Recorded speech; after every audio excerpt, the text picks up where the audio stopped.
Hello, friends. Welcome back to playing tribute to the Great Ace Attorney Chronicles. I was just going to say to the Great Ace Attorney Chronicles, where we are on game 2, case the last, even though it's episode 4. It's a whole thing.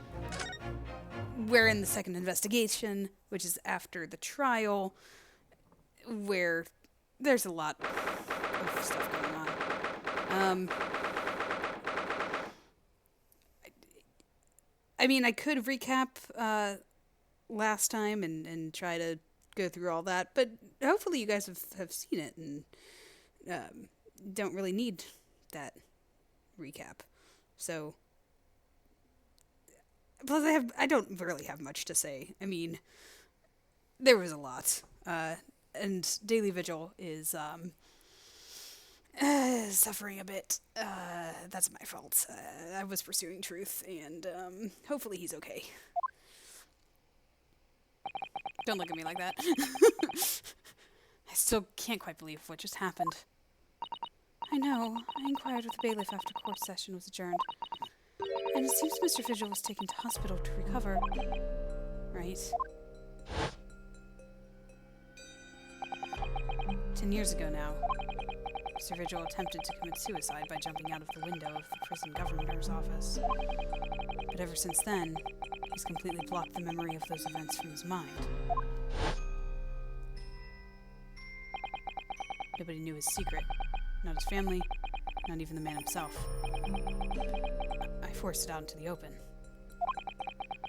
Was it wrong of me to do that? Did I overstep the mark, I wonder? See, it recaps for you, so I don't have to recap. Runo! Oh, Iris. You're miles away! Anyway, I brewed a fresh pot of soothing tea for you. Oh, thank you. You and Susie have had an exhausting day so far, haven't you? Oh. Thank you, Iris. How thoughtful of you. Do you happen to know where Mr. Sholmes is? When we came out of the courtroom back into the defendant's antechamber, he disappeared. Oh, no, I don't know. He just suddenly sprang to his feet and left. All he said was, I must leave. I wonder if he's pursuing the mystery of Inspector Gregson's death. Well, you know what Hurley's always saying, don't you? There are mysteries in this world that should perhaps never be solved. For the construction of a solution comes only at the expense of the destruction of something else. What does that mean? He knows very well that when you open someone else's old wounds, you often open up your own too. But he just can't take his own advice and leave well alone. Solving mysteries is too important to him. That is so true. But that's what I like about Hurley after all. I suppose that's the lot of a great detective in some ways. So then, let's have tea, and then I'll give you a hand. Do you have time, Iris? Yes, I finished this month's manuscript at last, with barely a day to spare before the deadline. Oh, I'm so looking forward to it. A brand new story to read in the adventures of Sherlock Sholmes. You know, I always hide Hurley's violin days before I have a deadline. You do? Poor Mr. Sholmes.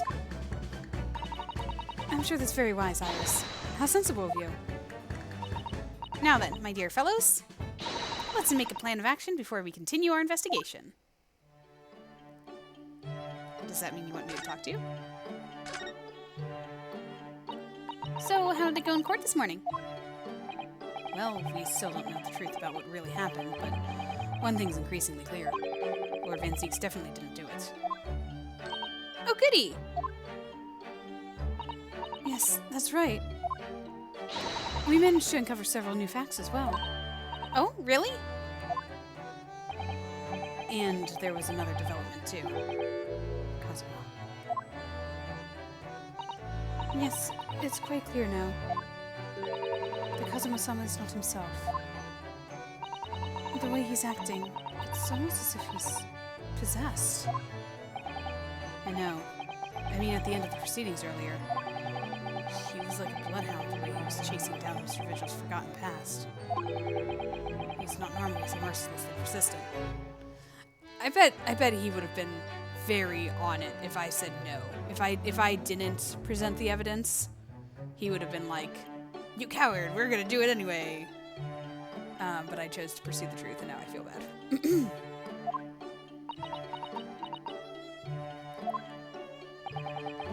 What's going on in his head, I wonder? I really need to sit down with Cosmo and try to understand what he's going through.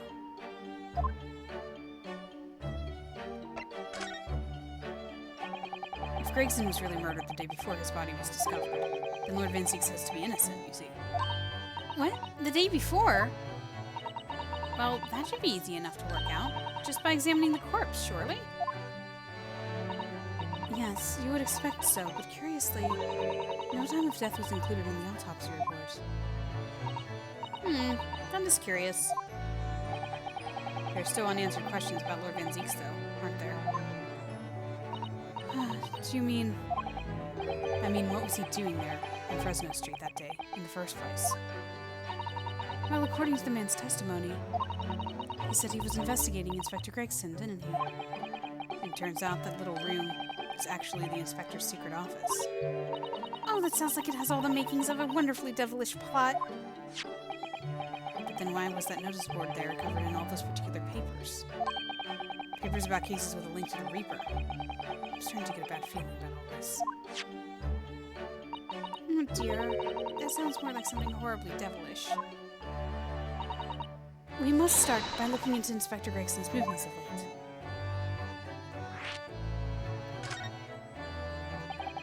I never imagined I might have to be investigating an inspector's movements. Well, according to the entry in his diary, he was carrying out an incognito investigation of the Red-Headed Fleet the day before his death. Oh, you mean he was doing the same as Hurley? Well, Mr. Sholmes was trying to apply, whereas the inspector was supposed to be investigating. I do wish it had been the other way around. Anyway, as it turns out, the inspector who went to investigate the Red-Headed League that day wasn't actually Gregson at all. He was Mr. Vigil, in possession of Gregson's identification. You know what that sounds like to me? Establishing an alibi. That's exactly what I was thinking. Because he was all like, make a big fuss, make sure that they know it's that Gregson's on the move. Like, that really sounded like he was trying to be seen in one place so that he can do whatever it is that he's trying to do in another place. Oh my! Yes, you're absolutely right, Iris. But why would Gregson need an alibi? It would appear that the inspector had something to do that he wished to keep secret. I don't believe it. I always thought he was just a harmless lover of fish and chips. But perhaps they were seasoned with something a little more potent than salt and vinegar. I think perhaps we should try to move away from the food analogies. Well, anyway, if Lord Van Zieks felt the need to investigate Gregson... Yes, I agree. We must try to find out what he knows.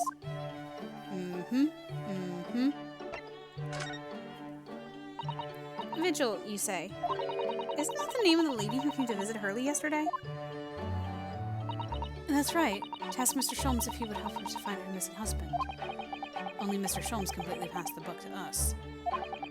Actually, didn't you say that Mr. Vigil had been taken to hospital? Do you know which one? Is it St. Sinners again? Because it's always St. Sinners. Ah, it's St. Sinners. Yep. I'm starting to wonder if all the other hospitals in London have closed down. But that's amazing, Runo! You found the lady's husband already! Well, I suppose I have, by accident. Within the day! And 10 years ago, while Mr. Vigil was the chief warder of the prison, he was responsible for overseeing the professor's incarceration. No! So when the convict escaped, he was held responsible and immediately dismissed. Sometimes I really don't want to grow up. There's more. For 10 years after that, while he was ostensibly working as a peddler, he also had another secret job. He was paid by Gregson to be a stand-in, to impersonate the inspector. To impersonate Gracie? Why? I have absolutely no idea, except to establish the alibi. We talked about this. Ginny was right.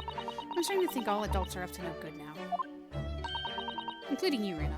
I haven't paid anyone to impersonate me. And that means he has ties to the professor and to Inspector Gregson, though. So I do think we have to pay a visit to Mr. Vigil, don't you? Back to St. Sinners, then.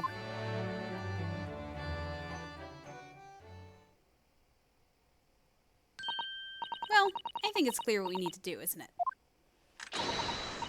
Let us investigate, my dear fellows. Oh, Iris. You're even more enthusiastic than usual today. If anyone has anything to hide, my special Wilson shooting iron will soon set them straight.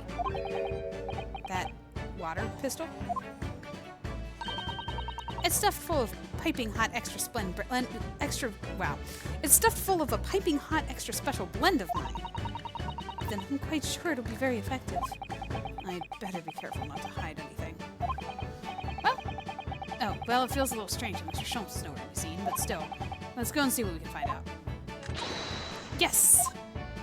So Iris is joining us. Alright. To St. Sinners. Yep, there we go. Did that say something about leaving him in peace? Didn't we say that we had to go visit him, though? I mean, come on.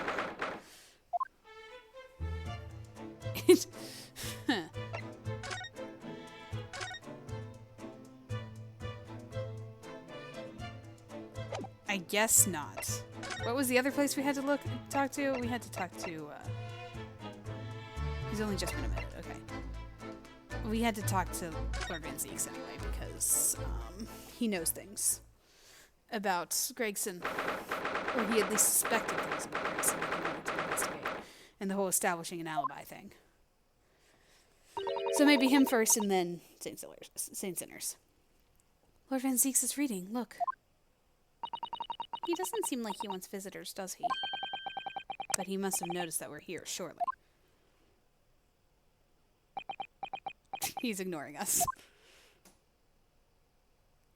What do you Nipponese want? That's no way to greet a lawyer who's trying his hardest to prove your innocence, is it?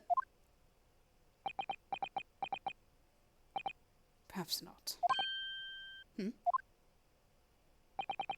I apologize. So what can I do for you, Mr. Howard? Lord Van Zieks, speaking earnestly. Oh, the fog will lift over London for the first time in months tomorrow. This does feel very, very strange.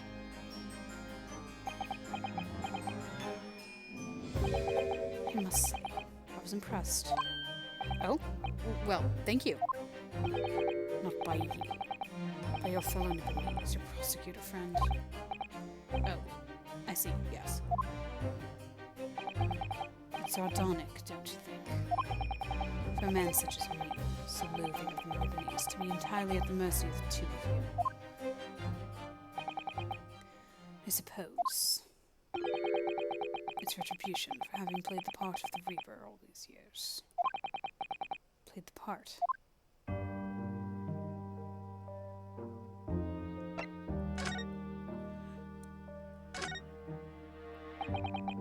You once told me that you gladly allowed people to believe you were the Reaper, because it helped reduce the amount of serious crime that took place in London. If keeping quiet and playing the part benefits the cause I myself am committed to pursuing, then why would I choose to say anything? But the henchman of a criminal killed by the Reaper attacked you only the other day. And that was just the most recent of many attempts on your life, wasn't it? Someone is clearly profiting from your silence about all this. Someone is using you. Believe me, ever since the Reaper first appeared, I've been doing my utmost to expose him. Or rather, expose the organization. It's a whole organization. It's inconceivable that all those accidents were orchestrated by one man. No, the Reaper always appears to have very accurate information about the accused in each case. Which can only mean that somebody at Scotland Yard is involved. You can't mean... It's taken me many years, but I finally identified the central figure in this Reaper organization. Tobias Gregson.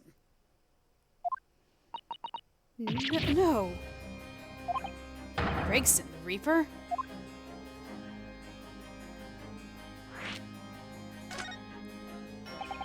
So, the reason you were investigating Inspector Gregson is because you intended to expose him as the Reaper.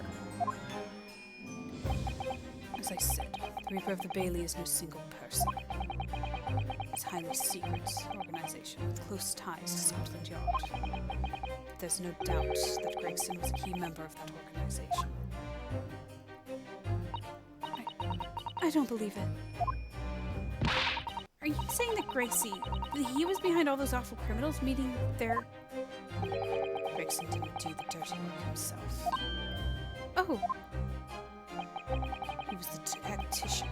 His job was covertly investigate the marks and plot their assassinations. In order to do that without arousing suspicion, he regularly needed a firm alibi. Which is where Mr. Vigil came in, posing as the inspector.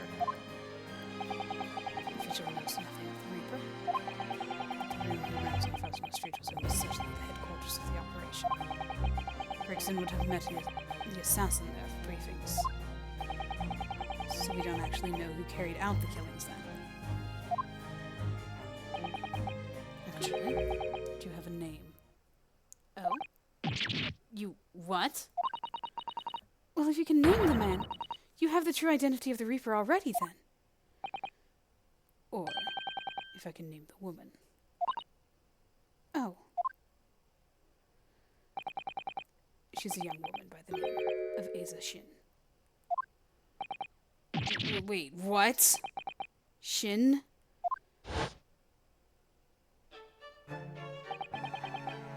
Miss Asa Shin, the true name of a terrifying killer I know only too well.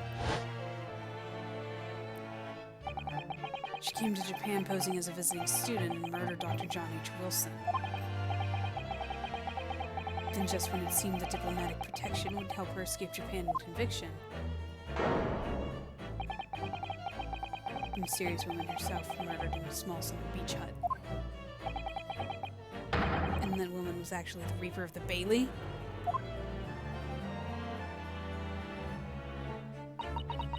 Mr. Naruto, this perhaps isn't the place to discuss.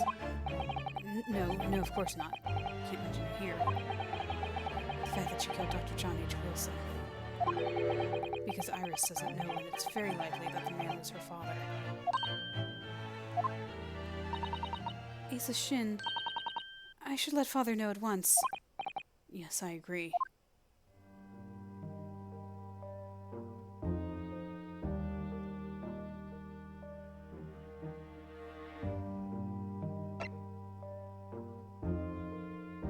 Sorry, I'm just letting that sink in, because if Asa Shin is the assassin...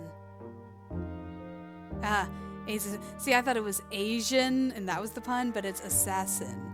That's the pun. Anyway, if she was the assassin, she traveled abroad. Does that mean that Wilson had something to do with... Like, was she reaping Wilson? Was she the Reaper to Wilson? Like, he was a victim first. And then also another question, or consideration, would be that if the Reaper, well, it wouldn't all be one person, because it's an organization, right? So, she did not kill, obviously, the Scottish guy, or the Irish guy, or whatever he was. So sorry. I know that's like I know that's a problem. So the Scottish versus the Irish. The guy that was actually the criminal who burned up in the carriage. There was something else. Oh no, of course we know that wasn't actually the Reaper of the Bailey who did that, because we know who did it. He admitted it. He was like, oh yeah, I impersonated the officer and I went in there. So...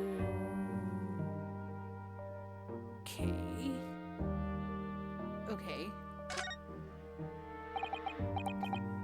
Kazuma is it? Kazuma Sogi. You say he's a friend of yours. My best friend. He's the whole reason I got to come to Britain. It was all on his merits.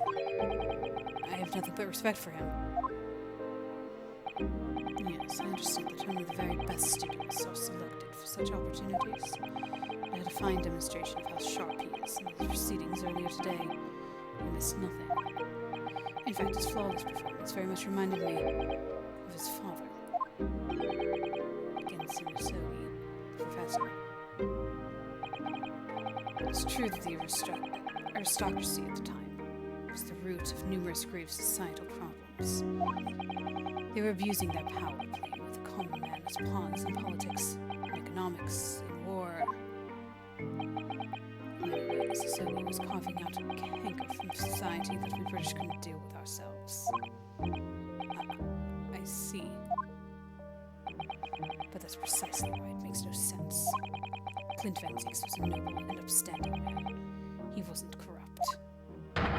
Why did that Nepalese have to go and take my brother's life? In spite of having once saved mine. Oh. He saved your life? How did that happen? It was 10 years ago, on a foggy night. What was to be the professor's final strike had sent a wave of panic through the capital. So Clint Van Zieks had already been killed at this point then. Genshin and I were walking down some back streets at a late hour. Of course, at that point, I had no idea of the true nature of the man at my side.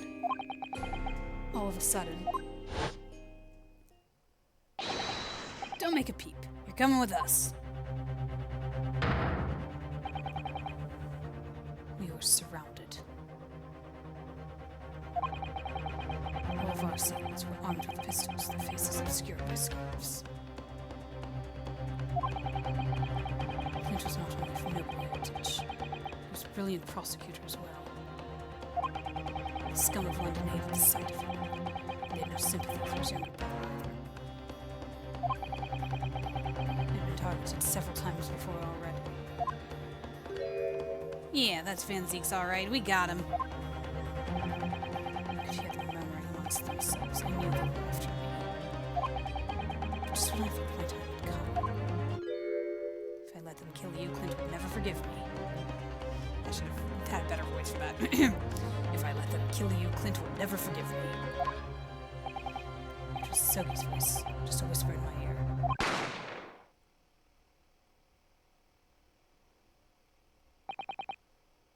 After that, I don't remember exactly what happened.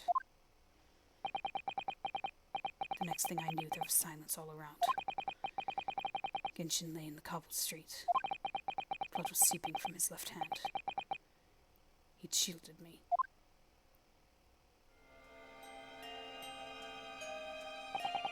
Two days later, they arrested him. On suspicion of being London's most notorious mass murderer ever, the Professor. How awful for you. All at once, I lost the brother I revered and the foreign friend I held in such high regard. I'm so sorry, Lord Van Zieks.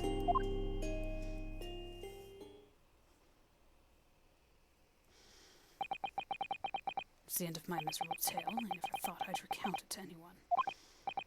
Well, thank you for confiding in me. The Professor, the Reaper, and Inspector Gregson. I wonder just how intimately related they all are. Still can't quite believe that Gregson was essentially the Reaper, giving assassination orders to Giselle Brett. Mr. Naruhodo, let's go and inform my father. I'm sure our government would want to hear about this new information. Oh, that means I get to meet your daddy, Susie! Hooray! Yes, alright. Let's head back to the Great Waterloo Hotel then.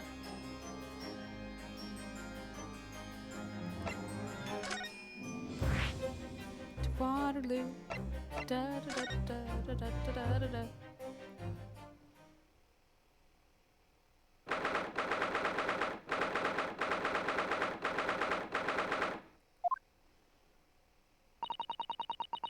thought it yesterday and I think it again today.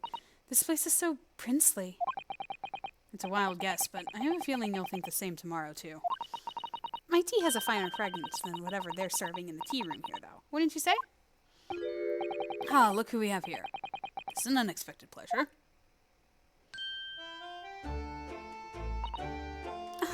Father! Oh, is this your daddy, Susie? How lovely! What a charming young lady. And you are? Ah, really? So you're the author of The Adventures of Herlock Sholmes, are you? That's me, Iris Wilson, at your service, sir. Susie's been such a wonderful friend to me over the last year, you know. Well, Miss Wilson, I must say I read your work regularly and with much interest. Iris actually lives with Mr. Sholmes, you know, Father. Is that so? Well, perhaps that goes some way to explaining that bright look in your eyes.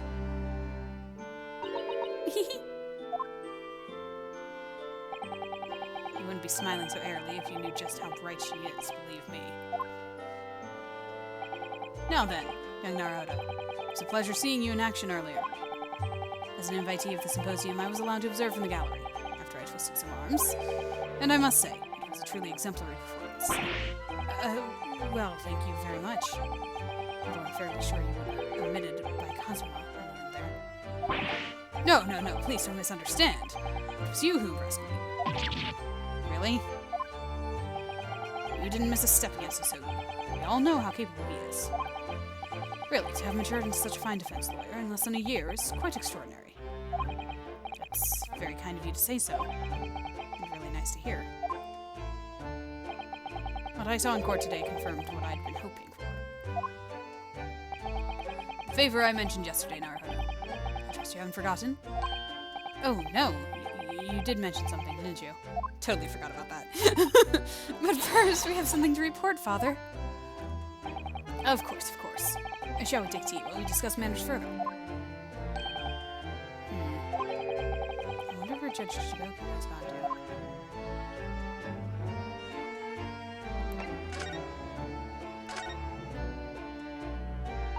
to. Father, do you know about the so-called Reaper of the Bailey?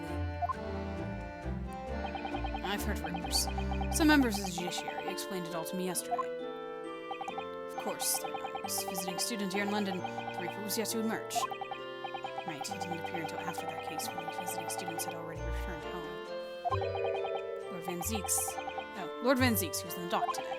And that was Baroque, the younger brother of Clint Van Zieks, I believe. That's right. And he's known throughout London as the Reaper, as you've heard. But the truth is, it wasn't him behind all those mysterious deaths. It was somebody else. I see. So what you're saying is there's been a professional killer at work here? Exactly. Someone by the name of Eiza Shin, in fact. I beg your pardon. Did you say Eiza Shin? You mean that Giselle woman who was responsible for killing my great friend? Oh no, a friend of yours was killed? Professor Mikotoba, I think perhaps we shouldn't discuss this right now. Because the friend the professor's talking about is Dr. John H. Wilson. And that's not something we want Iris to find out about. Not like this, anyway. We're gonna talk about it anyway. I've just remembered something. Biscuits! This hotel has the most delicious-looking biscuits. That was rather out of the blue. She's doing this deliberately. I think I'll go and see if I can purchase some. I wonder, would you like to come too, Iris? Oh, yes! You just try to leave me behind. Good job, Susato. So that young girl is called Iris Wilson, is she? Yes, that's right. She's the author of all those adventure stories starring the great Detective Sholmes. But the name of the credited author isn't Iris, is it? That's Dr. John H. Wilson. Yes, I know. That's the name of her father, you see. Her father. Dr. John H. Wilson. Very was deeply indebted to the man for all the kindness he showed me during my time in London. That's why I was keen to reciprocate and invite him to the Imperial Yume University 4 years ago. But he was murdered last year by Giselle Brett. Why would the Hand of the Reaper stretch all the way to Japan?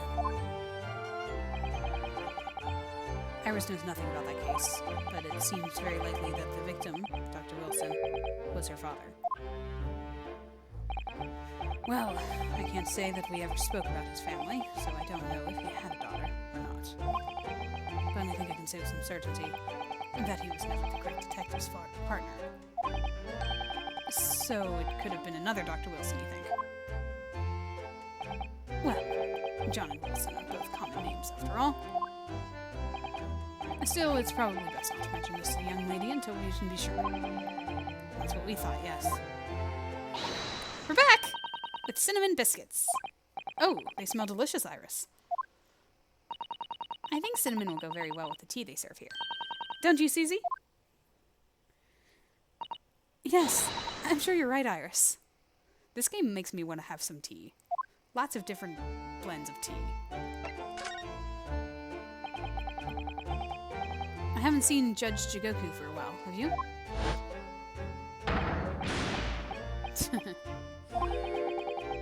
But that guilty is still ringing in my ears. No, now you mention it, I haven't seen him since this morning either. I suppose since the symposium's opening was postponed, I'll have gone to explore the Great Exhibition. That reminds me of something you mentioned yesterday. About Judge Jigoku having once been in the dock himself. Ah, yes, it was all tied up with that accursed trial.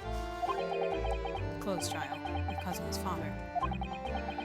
Sashiro was trying to mitigate Genshin's guilt, so he took the stand to testify.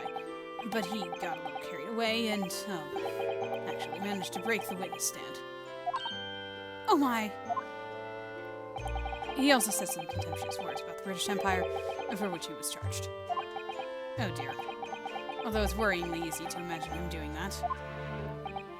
Well, it was all alright in the end. He was acquitted and we returned home to Japan together. Thank goodness.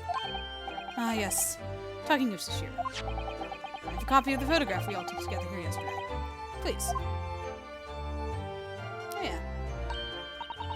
I didn't get a good look at it. Just his nervous face.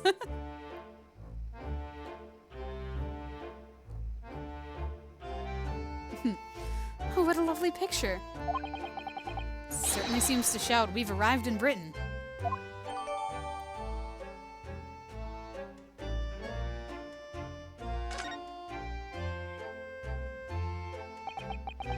None of us had any idea what was coming when we took that, did we? No, that's so true.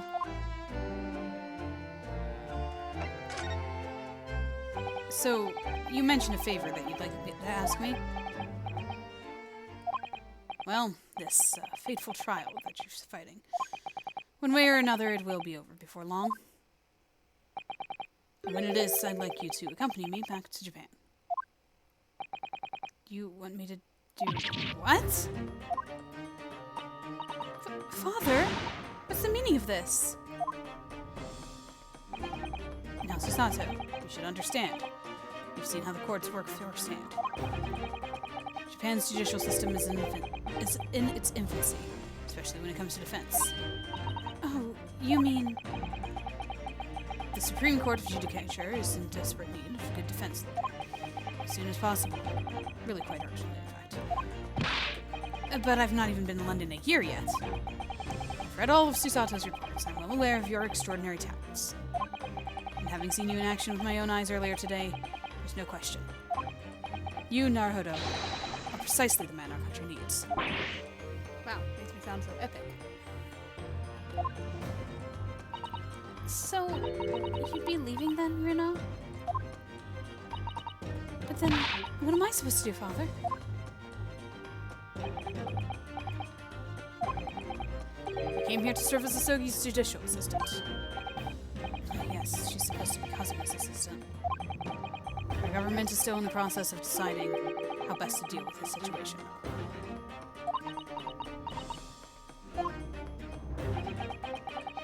You've always chosen your own path, Chisato. I trust your judgment.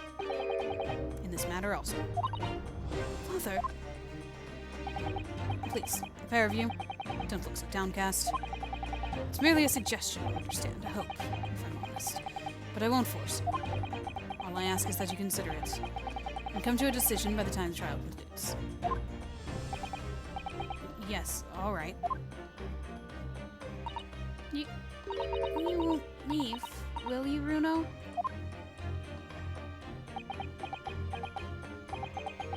The thought hadn't even crossed my mind. Until now, I've just been trying to do what I believe to be Kazuma's will. But it turns out that he's still alive, so where does that leave me?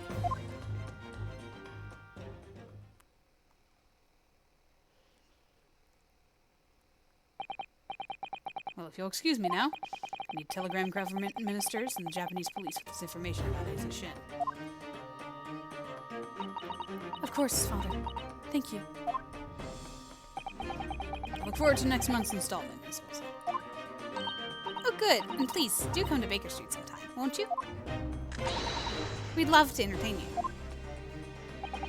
I would be delighted. The best of luck for tomorrow. And give my suggestion, your full consideration, won't you? Yes, I will. Going back home.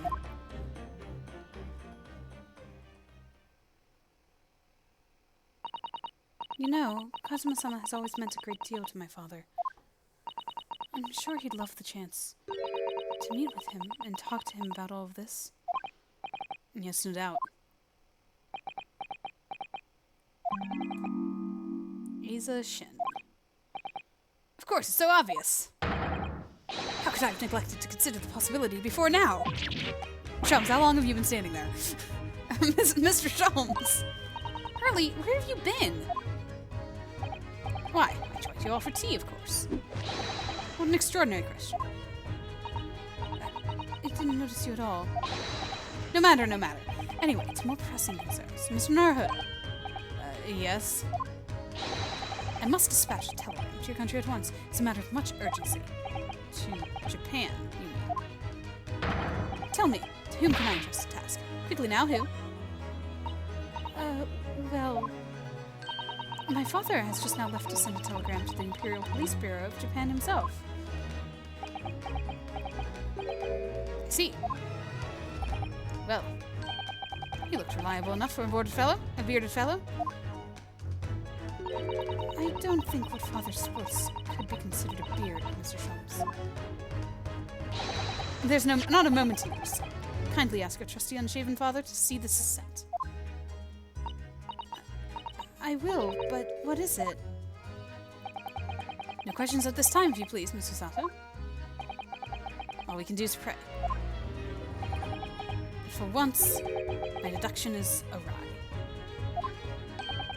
Doesn't that imply that your deductions are normally correct, Mr. Sholmes? Which isn't exactly... Now then! You may be surprised to learn that I am a very busy man. I certainly have no time to hide behind cities and eavesdrop on other people's conversations. So that's what joining us for tea meant. Cities. I leave the sending of this in your hands, my dear fellows. Off he goes. Wait a minute, Mr. Sholmes! He just sort of ran off, didn't he? At quite a pace. And left the unpaid bill for his tea behind, too. I must catch up with father at the telegraph office. At once. And I'll run and call his cab. Straight away. And they're off in a flash. And there was me thinking everyone would be clamoring to pay Mr. Sholmes' bill. Well, then I guess we're gonna move right along, then. Shall we go to the hospital?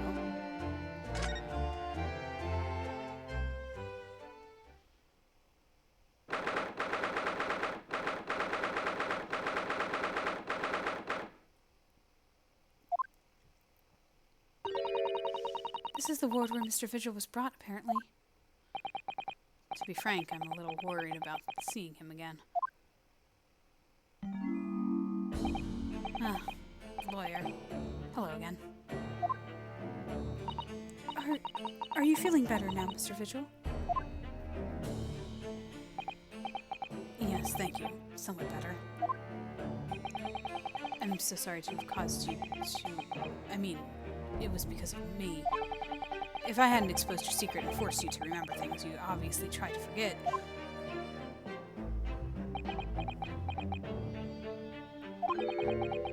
The prosecutor was here until a few moments ago, too. You just missed him. Oh, Kazuma beat us to it. He said much the same as you. He's very apologetic. But the truth is, I brought all this upon myself.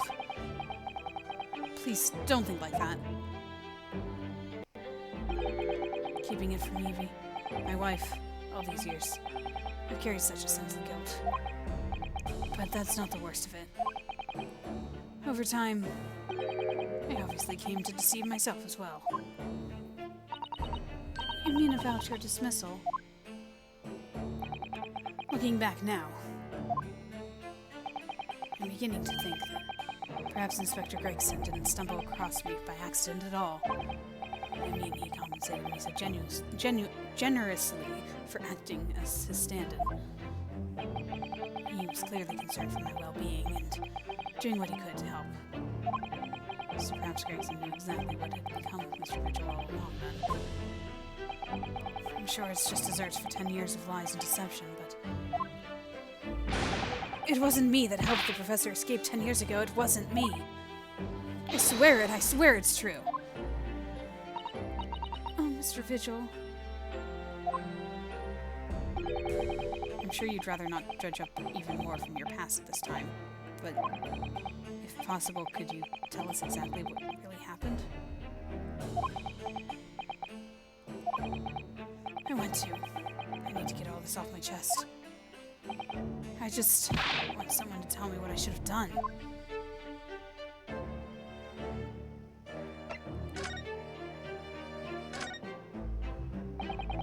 Inspector Gregson was obviously engaged in a special operation of some sort. He was investigating something that even Scotland Yard couldn't know about. Details of the Reaper's marks, yes. It was when he had to carry out those investigations. And then I would take his identification and impersonate him. He'd pretend to be the inspector and carry out investigations on his behalf. No, never. A common street peddler couldn't possibly carry out a proper police investigation. All I would do is go to the specified location and make a little hoo-ha. Just something to leave an impression. See, that's the thing that made me think that he was doing an alibi. So everyone there would think a detective called Gregson was here. Mm-hmm. So that's what you were doing on the day prior to the incident? Yes. He asked me to make an appearance at the park at Lime Street for the Red-Headed League event. So, as usual, I flashed the inspector's identification around and was very vocal about my presence. But then you were taken prisoner by those red-headed fraudsters. Yes. So you would always make a point of showing Gregson's identification and generally being loud. That's what the inspector asked me to do, yes. Well, that's one way of becoming a legendary detective, I suppose. Not a good one, though. Oh, I don't know why I used Chizato's voice for that. Just blanking on the A. As you know, I suffered this bruising around my neck at their hands. But the following day, they kept their word and released me. Without returning the inspector's identification to you, however. We had arranged to meet in the Fresno Street room at 5 that day so I could report back to the inspector. But at the agreed time, that's when I heard the gunshot.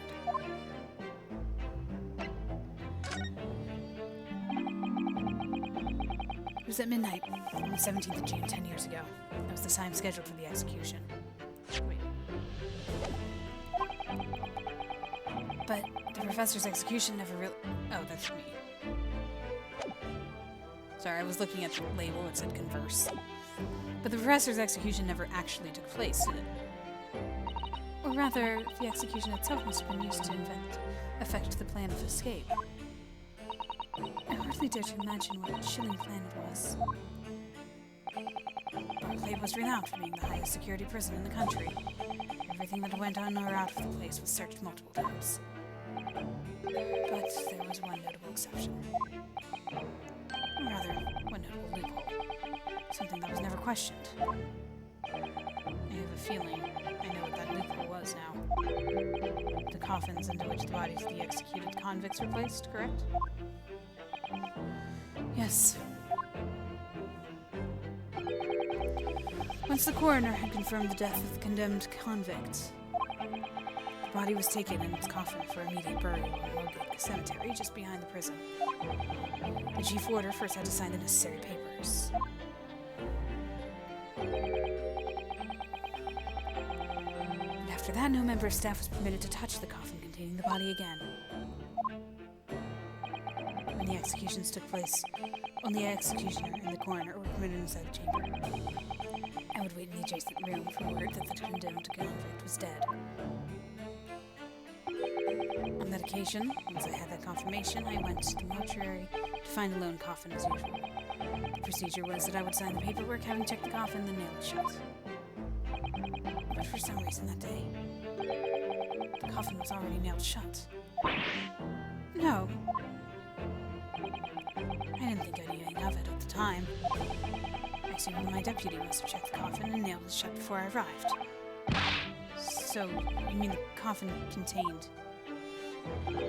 Yes, I can only imagine that Asogi, having escaped his execution somehow, was alive inside the coffin. The coffin was then taken out through the main gates and deposited in Logate Cemetery. Presumably there wouldn't have been enough air inside to breathe for long. So in the early hours following the burial, somebody dug up the coffin again to set Genshin free. But in the end, he was fatally shot in the graveyard anyway. What on earth really happened in Logate Cemetery that night, I wonder? I'm afraid I really don't know. All I can say with certainty are two things. Asogi couldn't possibly have escaped that way without help from somebody working in the prison. And that somebody was not me.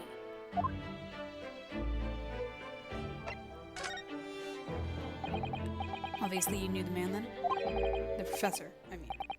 Genshin Asogi? Yes, I remember him well, in fact.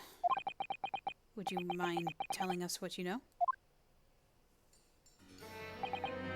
Well, I haven't been condemned to death as he was. Any contact I had with the man was short, obviously. After that trial, which was carried out behind closed doors, attended only by elite members of the judiciary, they called for his execution to be carried out at the earliest possible opportunity. The outcome of the trial was set from the beginning, wasn't it? It was a time of delicate diplomacy, when Britain and Japan were in the process of signing an important treaty. And that meant that this potentially disestablished case had to be dealt with swiftly and discreetly. The man had less than a week in total. As I was the chief warder, I oversaw his short stay in the cells until his final hour. I remember being struck deeply by his noble character and incredible resilience. What do you mean exactly? He was a killer of many men, but he was always quiet and polite. He was a gentleman and a man of intellect. In fact, I couldn't bring myself to believe what he'd done, so I asked him one day.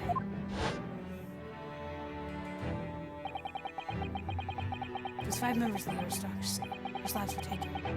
Were you really responsible? I'm guilty of the unforgivable crime of ending another human's life, yes.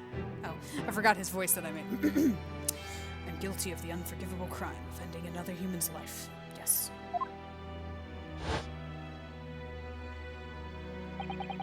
The following day, the closed trial took place, and the verdict was no surprise. Guilty. That night when he was brought back to his cell, I saw something. Something unusual. Something unusual? What? The last will and testament of Genshin Asogi.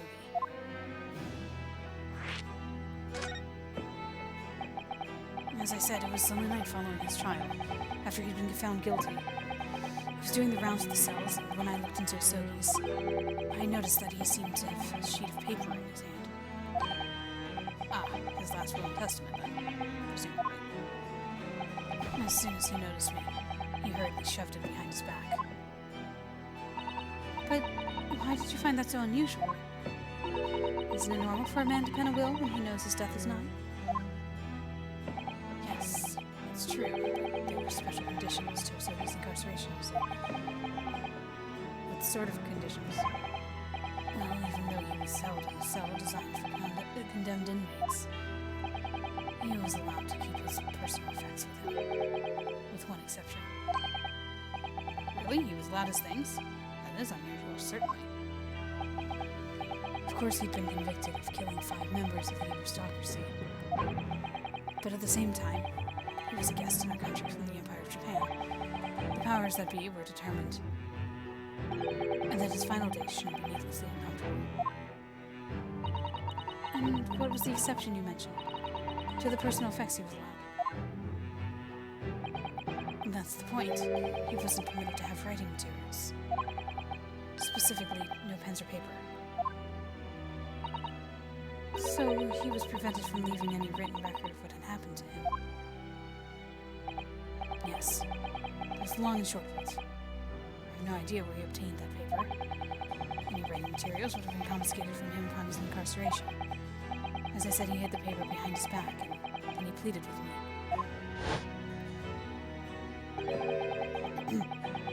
What did you just hide behind your back? Please. Please turn a blind eye. This is my lifeline. But you know it's against the rules. You're the only person who's seen. If you just agree to keep quiet. Alright then. What's on that paper? The last will and testament. This will is the only one I have left now.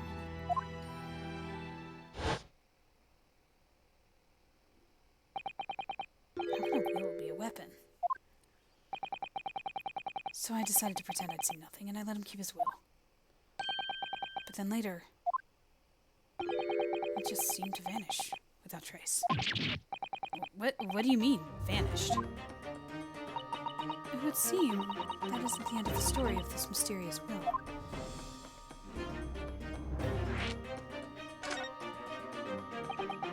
I was the only person who saw Sogi's will, but somehow it disappeared. It was after Sogi's execution, which was actually an elaborate jailbreak. The warders gathered up Sogi's possessions that were in his cell. They were all to be sent back to his family home in Japan, you see. To poor cousin Masama. And you're saying that it wasn't anywhere to be found among his personal effects? The will, I mean. That's right. But I didn't search through them myself. But Governor Caden was livid. He was screaming. The Kine have disappeared completely. That doesn't quite make sense, though, does it? In what way? Well, we'd understood that only Mr. Vigil was aware of the will's existence. I was just thinking that, too. I was like, wait, what? How does he know about it? In which case, how did the prison governor know to look for it? Yeah, you're right. I really don't know how he knew. It certainly seemed as though he knew of the will's existence from the outset. Only he didn't refer to it as a will. What he said was... the Asogi Papers. The Asogi Papers. I really can't tell you anything of the subsequent events. Because, well, of what happened. Your dismissal and the way you blocked it all from your memory. I've forgotten all this until today. I don't suppose it's relevant to the case, though. Well, anyway, thank you very much for sharing it with us, Mr. Vigil. We're very grateful.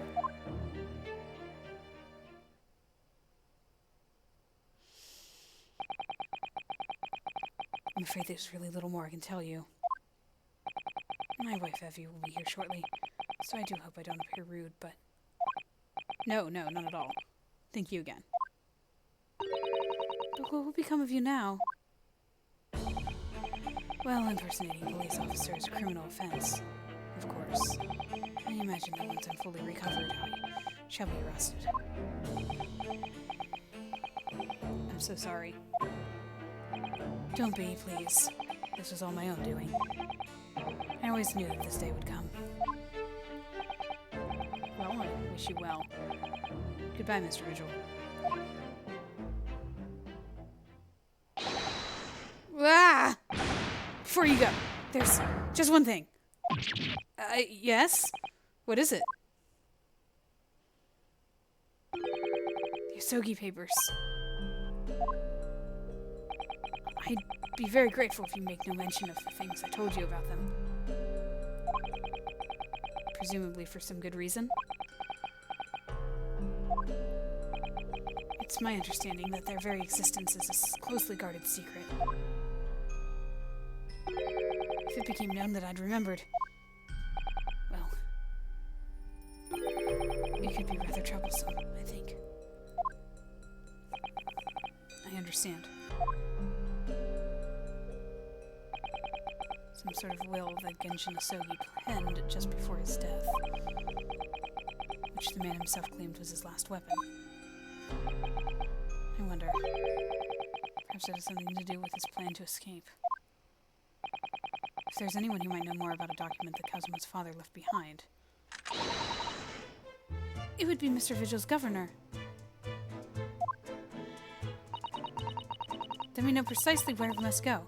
Back to Barclay Prison. Was that Iris who said that? And then Susato said the other one.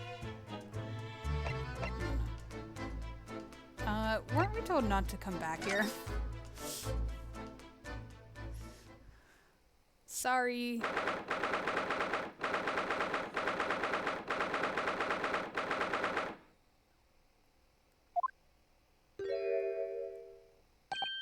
Oh, back again, are you? Yes. Hello. I've heard all about your investigations over the report just now. You found him, eh? Vigil. Yes, luckily. Well, anywho, the laddie doesn't work here no more, so your case is now to do in Barclay. I wouldn't like you to get the wrong idea about that.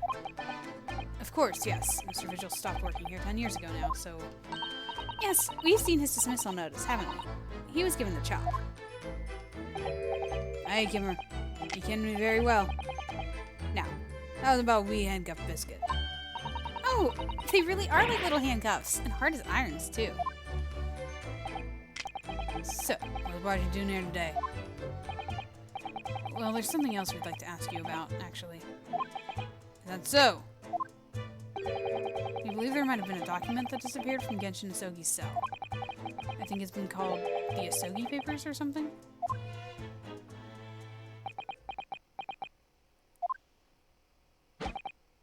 Did I know sacred since that had naught to do with things that might have happened at Barclay? Leave the past in the past, laddie. Let's not fool around with irrelevant details. His expression's changed completely. We're clearly onto something here.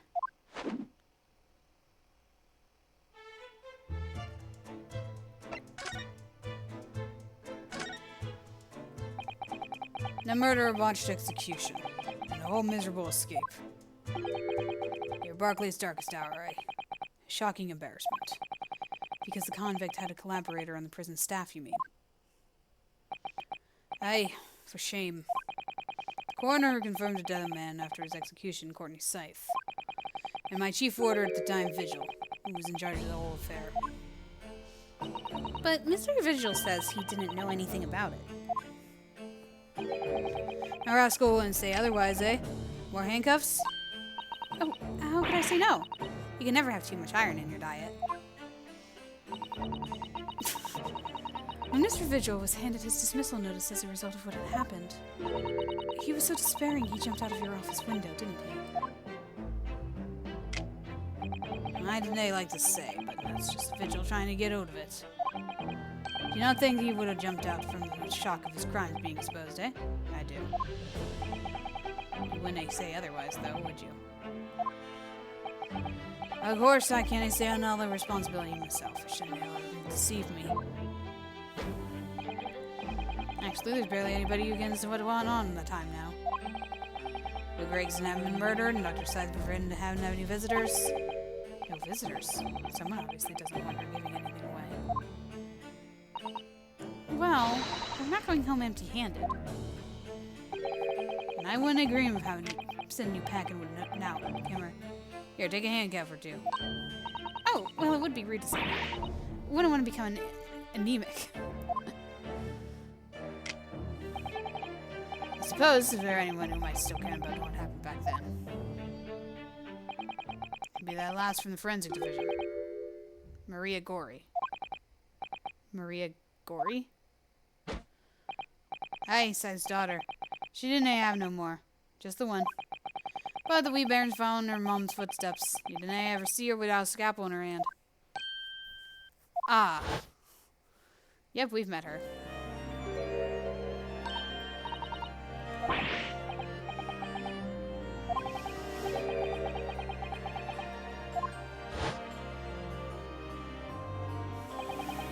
Dr. Sykes' daughter, Maria Gori. You could do with talking to her.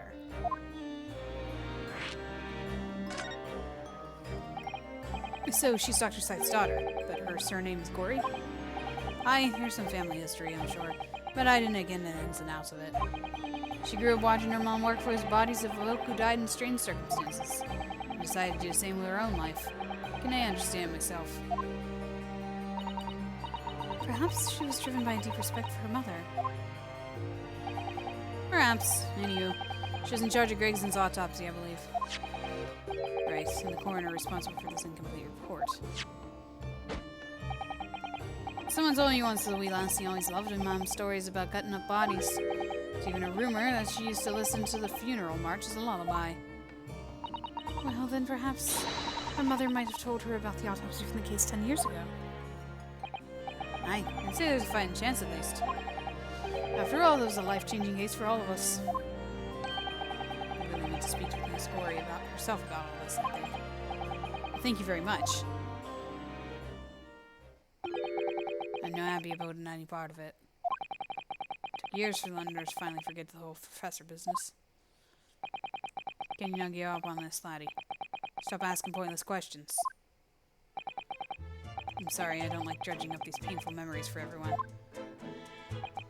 Can you just say away no? Leave me alone and then again just come back here, eh? Sorry, one more question.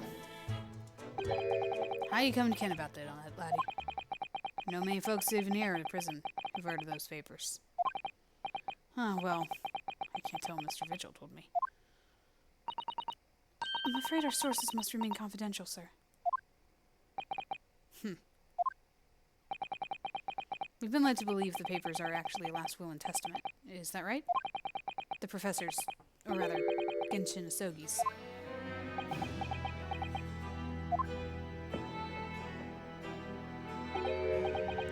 Aye, that's right. You're well informed, Jimmy. Is it the end of the silent treatment? But then after the convict's execution, it mysteriously vanished from the cell, didn't it? Hey, there's a note. You're off half-cocked there. Think you didn't quite get your facts straight. It was there in the cell. Exactly where it should have been. Oh. No, we heard elsewhere. Let me just have a wee all go around in here. Sure, I can find it. Does he have an axe strapped to him? I just noticed that. Here you are. See? Last will and testament of Genshin Asogi. Written with a calligraphy brush. Of course, I can't read a word of the Japanese squiggles. But mine says he leaves all his worldly possessions to his son back in his own land. Yes, that's correct. That's the gist of it. So, these are the Asogi papers. Hey, of course they are. Papers written by Asogi. No doubt about it. There's no mystery here, laddie. That's your lot. After all the stramish of this slice-driven execution, we sent the man's possessions back to his clan in Japan. That's the end of it. I think we ought to make a record of this, Mr. Naruto. Just in case.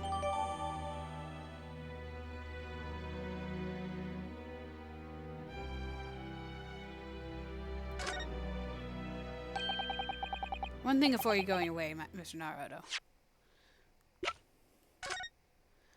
I, Genjin Asogi, hereby request that upon my death, any and all material possessions and wealth belonging to me in London be delivered to my son Kazuma Asogi in the Empire of Japan. It is with deep sadness that I accept my fate in this foreign land, in the knowledge that I will never see my homeland or family again, but I regret nothing about my chosen path.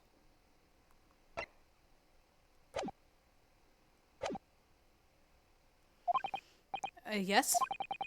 Those papers are not to do with Dragon's death. I prefer it if you didn't make no mention of them outside this office. Or rather, I wouldn't just prefer it, considered an order from the highest levels of our government.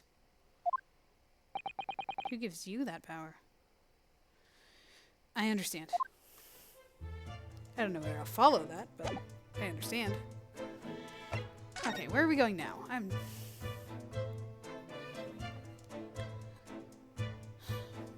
What are we doing?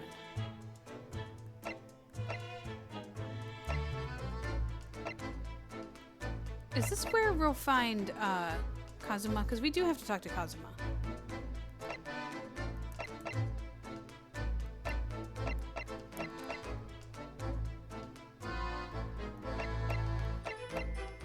Let's go, because she's doing her whole I don't believe I've visited this place for some time line. So that usually cues us to pick this place. Yes, there's Kazuma.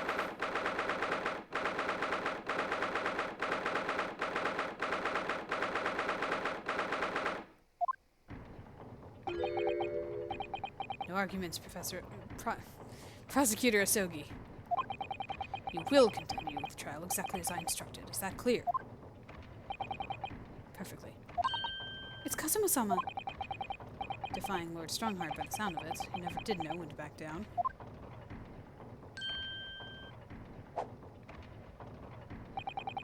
On your way now, Asogi. My lord.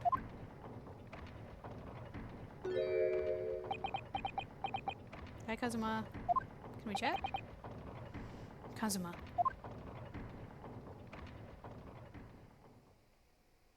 Guess not. He left without saying a word. Yes. What are you doing here? Oh, I was just hoping to ask you a few questions, if you wouldn't mind. When Van Zeek's trial concluded today, but Prosecutor Asogi's unwelcome inquiries are going to make it take longer than necessary. Unwelcome inquiries? As a result, I'm losing even more precious time. Currently 2 hours, 55 minutes, and 41 seconds. 42, 43... And then we must resolve everything before 3 hours have passed, Mr. Naruto. In a miraculous, not even 5 minutes. Anyway, I can't let the man's obvious bad mood put me off. I need information. I guess we're not going to talk to Kazuma then. But let's see what we got from him. Does Prosecutor Asogi believe that Lord Van Zeeks is the Reaper? I wouldn't know. It was 10 years ago in that fateful closed trial that Lord Van Zeeks made a name for himself in the judiciary. The next trial he fought, he lost. It meant the ringleader of a criminal organization was acquitted thanks to all the jurors being under duress. But that's awful. The man's freedom was short-lived. It lasted just 3 days. Yes, let me see. He died in a rock slide at his place of work, I believe. Correct. That was the inauguration of the Reaper of the Bailey. And people believe Lord Van Zeeks was responsible. He was brought to trial himself, but it was shown to have been an accident. So he must have had a solid alibi then. Nevertheless, the mysterious deaths continued. In total, 16 persons perished in unusual circumstances, ostensibly at the hand of the Reaper. It's a long run of coincidences. Wait a second, I just thought of something. If Gregson was the Reaper, and the tactician of the organization, wasn't he afraid for Gina? Like, he was saying, like, oh, I want to take her to France to get her away from the Reaper. But, like, if he's the Reaper, he would have just not done anything and had to worry about it.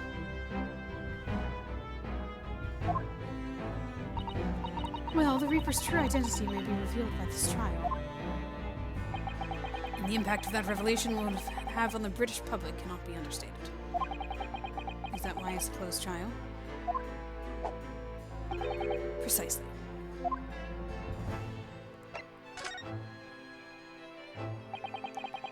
This country hasn't seen a closed trial for 10 years. So the last one was the Professor's, the trial of Genshin Isogi. Correct. Actually, we heard that originally you were going to prosecute the trial yourself, Dr. Strongheart. Van Siegson entreated me to relinquish the prosecution to him, that he might avenge his brother's death. But here we are, 10 years later. The son of the man Van Siegson condemned, now looking to avenge his father's death in the same way. They do say that what goes around comes around. However, it would seem that the new young prosecutor is harboring some ulterior motive as well. Kazuma is? I'd like my organization to run smoothly, in the exact manner I would prescribe. As with the giant clock in here, I won't tolerate a single cog being out of step with the others. Oh, so that's what all these gears are about in here. If the young man refuses to mesh with the other parts of my great machine, I will be forced to take steps. What do you mean? Something with which you need to concern yourself. In any case, all your questions will be answered tomorrow.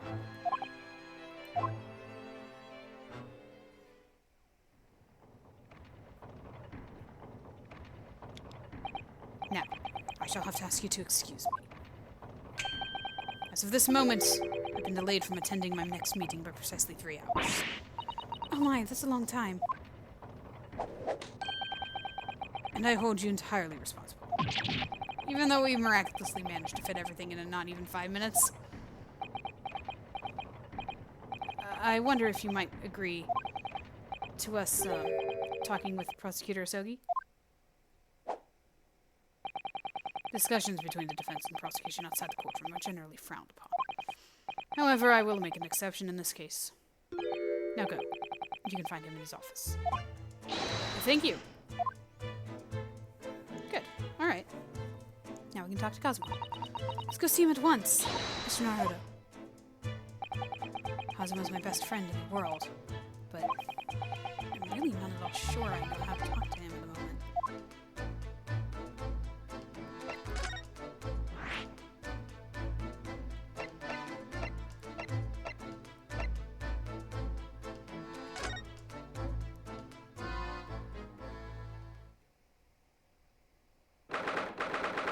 Ah, there's that picture I was talking about earlier.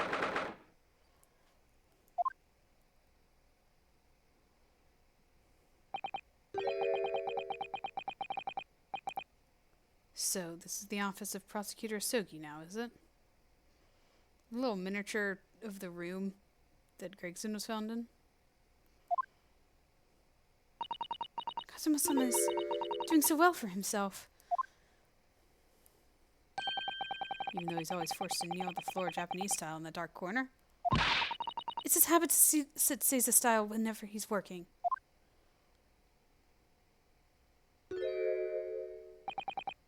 Kazuma.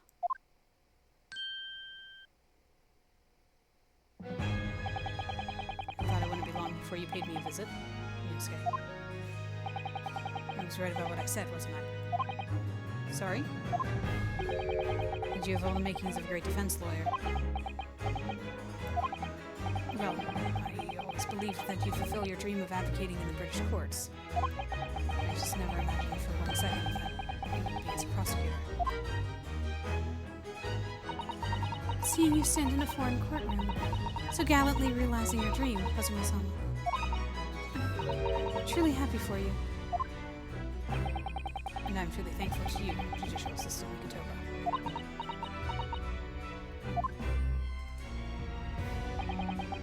Yusuke.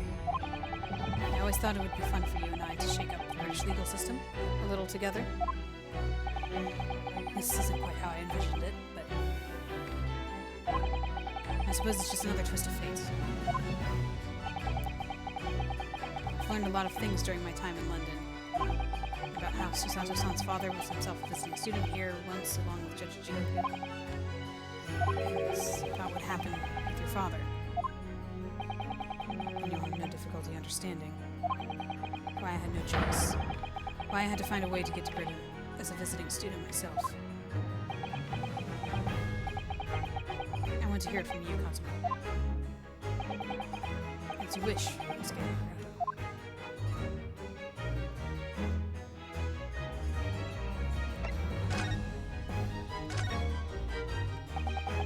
It's getting on for a year now, since what happened on the SS Burya. We were heading across the ocean from Japan to Great Britain. And a bizarre series of coincidences led to those tragic events. I thought I'd lost my best friend forever.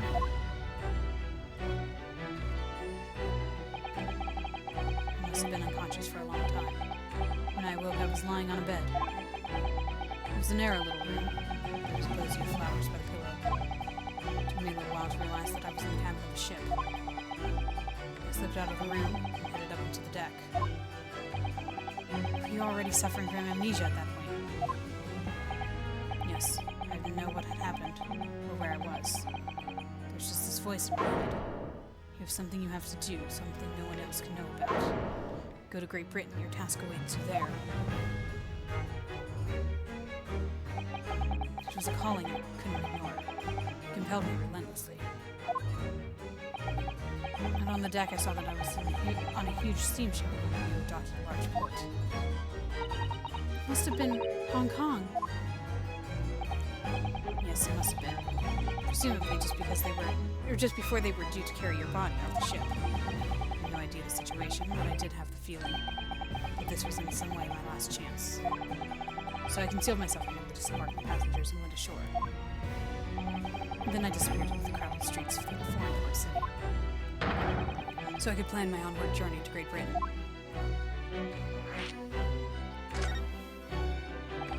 Just under a year ago, with all my past memories lost to me, I was left behind in Hong Kong. Everything was foreign to me. The sights, the sounds, the smells.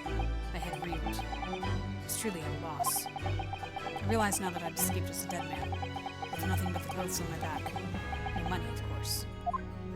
Oh, how terrifying for you.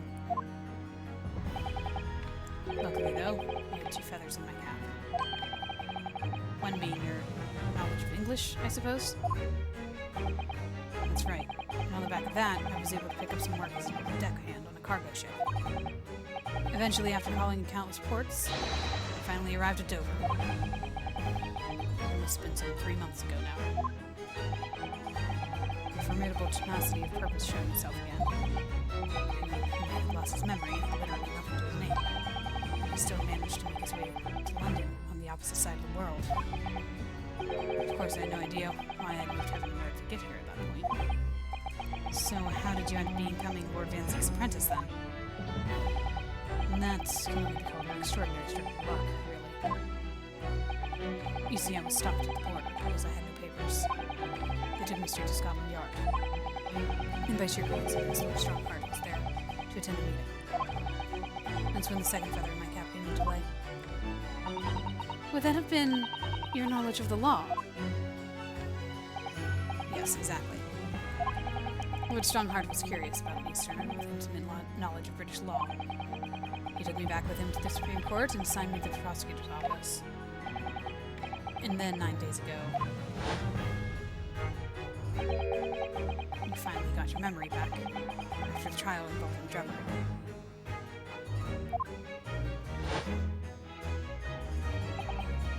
Yes, I did.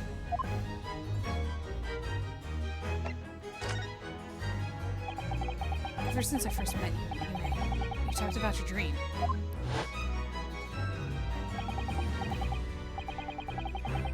After my word dream's gay, I'll be chosen as a visiting student and make my way to Great Britain someday. Did you know the entire time about what happened to your father here? 16 years ago.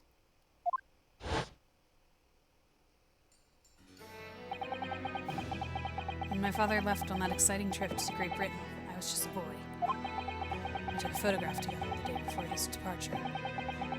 It's my last memory of him. And his ribbons wave in the wind as well.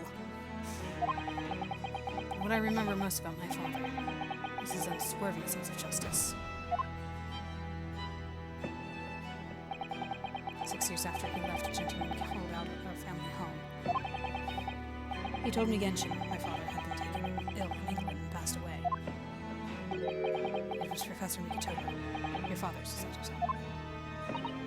Oh my! Ever since then, the professor was very good to me. Even helped fund my university education at UMA. I'll be forever in his debt. But nevertheless, I just couldn't bring myself to believe what he told me. Oh. Then one day a letter arrived at our house from Britain. There was no indication of the sender, so I opened it, assuming it was from an old acquaintance of my father. What I read in that letter changed my entire life. What did it say? It said that my father had been a mass murderer, and the writer cursed the Asogi name. Oh no! As a result of that letter, I found out what had been hidden from me all those years. Is it from Fanzeeks? Sounds like something Fanzeeks would send.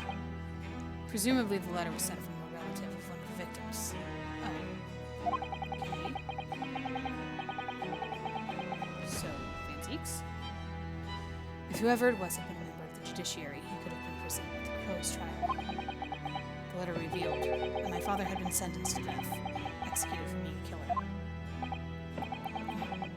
I'm so sorry you had to find out that way. Imagine the British government did its very best to silence whoever sent that letter. But someone who knew the truth and couldn't bear the resentment was always going to be a problem. But still, it could have been written by anyone. Why would you believe such a thing? There was a newspaper cutting included with the letter. It was the first I'd ever heard of the professor and his terrible killing spree. Well, what did my father have to say about the letter? I couldn't bring myself to show it to him. Why not? Because he deliberately concealed the truth from me by telling me my father was taken by a fatal illness. That couldn't have been easy for him, and he'd done it out of consideration for my feelings. So instead, I showed the letter to Judge Chikoku. To the other visiting student. He faltered for the briefest moments, but then he just laughed the letter off. But in that moment, I saw it on his face. He was undeniably shocked, shaken momentarily before recovering his poise. A year later, my bereaved mother succumbed to the strain of grief, and she too passed away. It's when I made up my mind that one day, without fail, I would cross the seas to Britain and seek the truth for myself. The truth about my father, Genjin Asogi. And I wouldn't let anyone stand in my way. Kazuma-sama.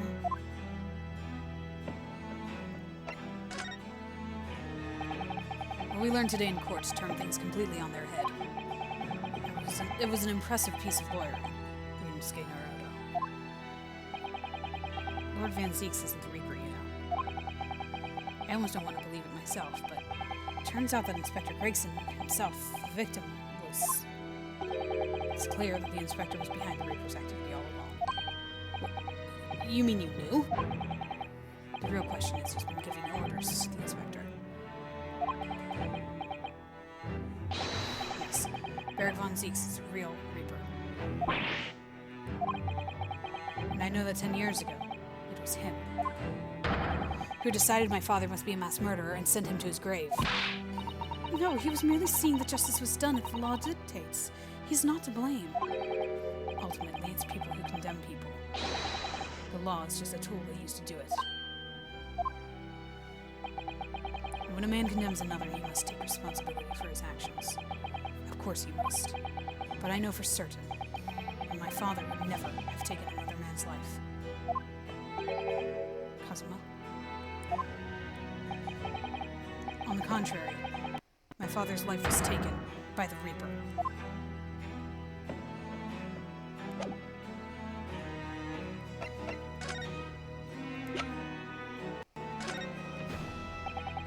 Kazuma, what do you make of this? Oh, he's not gonna.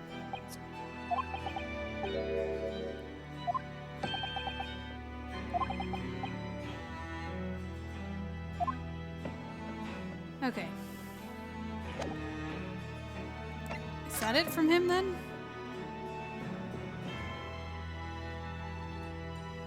No, I'm not sure. That's why I was trying to present things to him.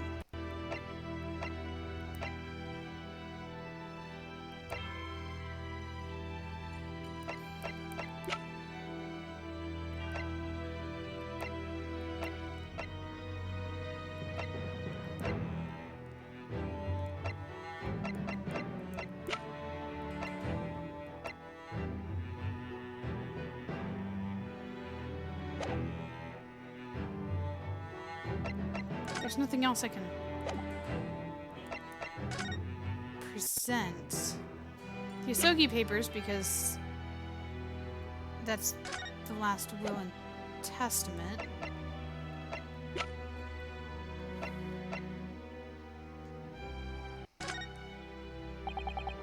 Anything about the Reaper? Maybe examining things? Oh, right. I saw this little thing that he had here. Whoa. My recording is being weird. I think it's the connection. What the?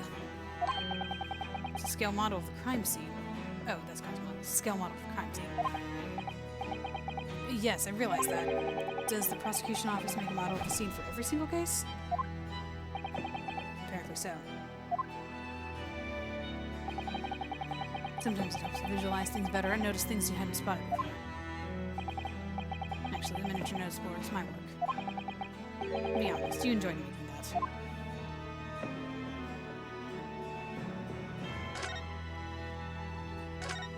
Maybe we should talk about this guy here? Do you know who the man in the portrait is? Why would I? But you're Lord Van Zeke's apprentice. Yes, apprentice, not friend. And during the time I was suffering from amnesia, I didn't even notice that picture. Oh, really? I mean, it's not the smallest picture. I wouldn't have the first idea who what the man decorates his office with. He was wearing that mask. It probably was bad with is that a bat? This guy is a vampire.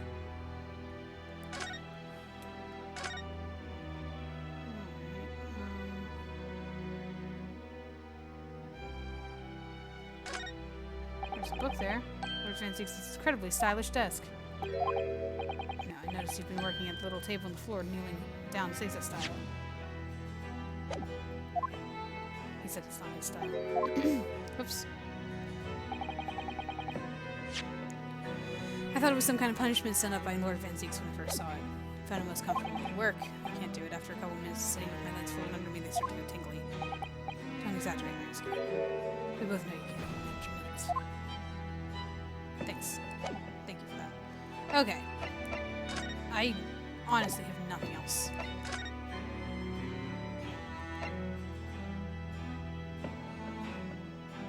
We want to talk to... In some ways, this place seems to rather suit Lord Van Zeke. Oh dear, did I say that out loud? I want to talk to Maria Gori.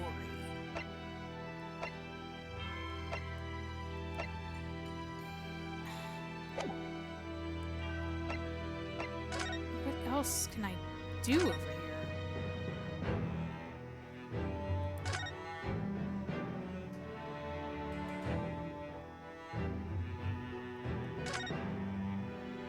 What else can I...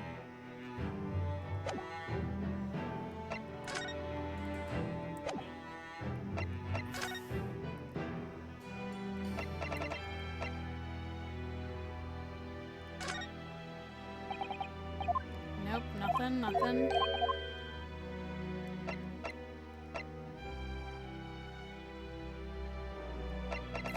Toba.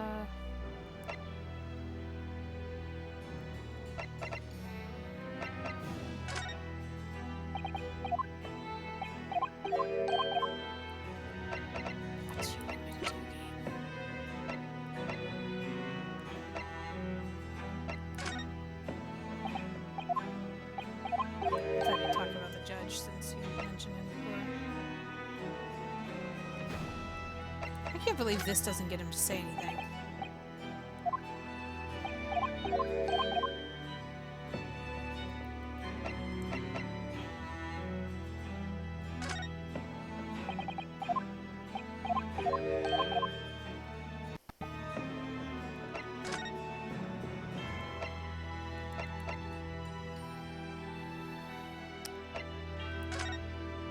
Scene of the crime? Maybe I'll find something here that I can show to him.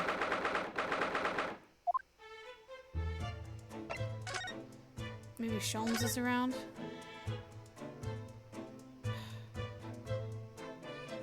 I don't know, it doesn't look much different.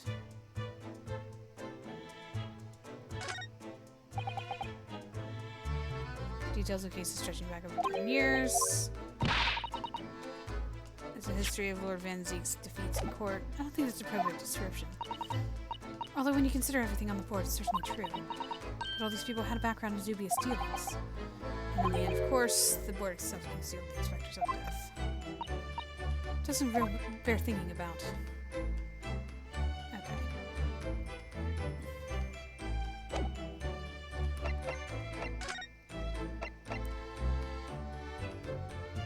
Clearly we haven't. But what else am I supposed to do?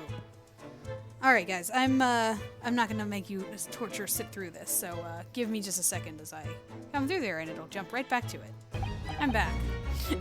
I was like, well, the thing that we want to do is talk to the coroner, so maybe we have to show him the autopsy report.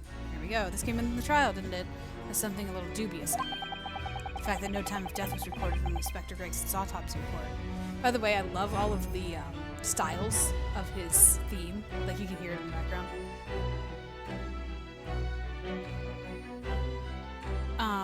Yeah. Yes, there were some unexpected turns in the courtroom earlier. The suggestion you came up with certainly took everyone by surprise. The idea that the victim died the previous day in some other location is quite something. Well, considering when the pocket watch had stopped and the scorch marks on the candle. It's certainly a distinct possibility. The evidence and the scene both point to it. To be honest, it bothered me too. So I paid a visit to the autopsy room earlier. The coroner responsible wasn't there, but I got a name. It's Dr. Corey. If it wouldn't trouble you, Kazuma-sama, we'd very much like to speak with the coroner too. Of course. Last thing I want for anything to be brushed under the carpet. Scotland Yard's autopsy laboratory is behind Logate Cemetery. Logate by Barclay Prison, you mean? Ah, you know it, do you? The prison where my father was incarcerated and interrupted his life. Kazuma-sama? Well, thank you. We'll pay a visit to the laboratory later today. As in, right now! I don't know why I had to go through all those hoops. I already knew that I was going to visit her. Runosuke. I want to thank you. What for? For this.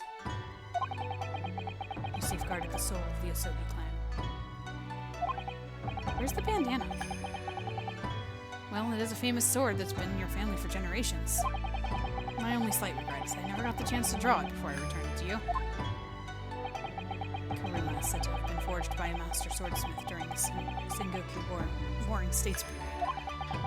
You come from a long lineage of warriors, many of whom were expert swordsmen. Well then, you're a chip off the old block, I'd say.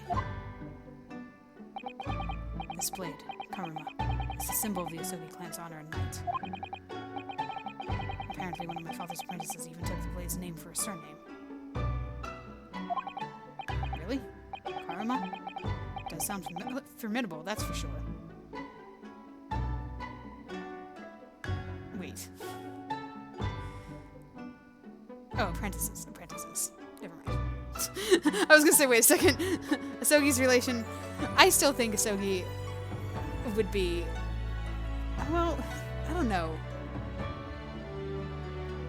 Anyway, I was saying that the descendant would be Edgeworth because, you know, the hair kind of gives it. But now, also, he's a prosecutor, so, you know, ancestors and all that. Karuma is, I guess, Von Karma. I think I remember reading that somewhere before I started doing this playthrough, and it was talking about the apprentice that took the name of the sword, and it's formidable and all that. So, kind of sad, because Von Karma is not a good person, or an honorable person. So, but you know, far off the mark of years later in the Descendants. 16 years ago, when my father was a visiting student here in London, he had this sword forever at his side. Which is why it means so much to me that I have it by my side again now, too. Oh, he's smiling. I haven't seen him smile since the whole incident. And that is all thanks to you. It was an honor.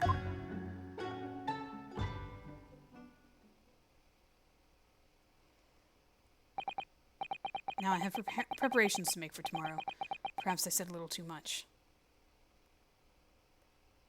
Wait. Sorry, my Switch isn't responding to my... Oh no! Alright. That was weird. Kazuma, you've changed. No, Ryunosuke. I haven't changed at all. It's you who've changed.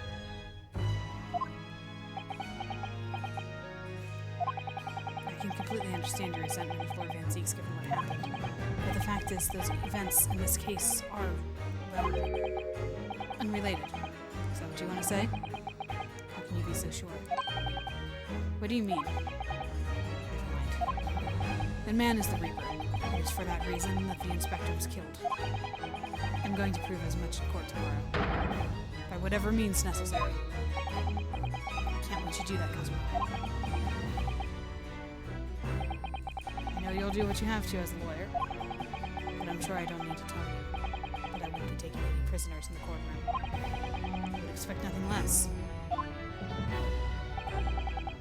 Till tomorrow, then, in the Old Bailey.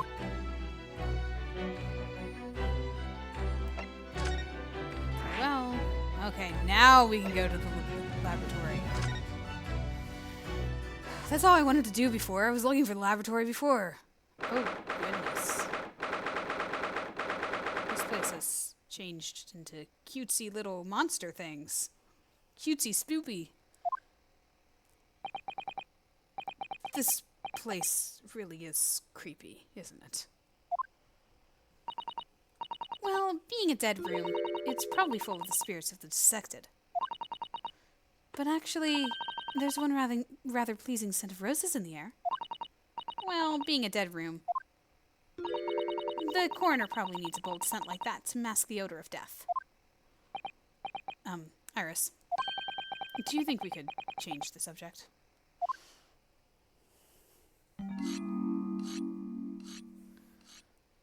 I was about to ask, where is the coroner? I think I hear her. What was that?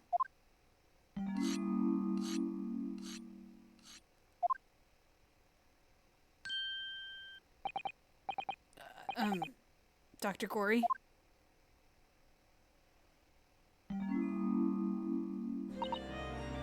What? The noise before. I was sharpening my tools.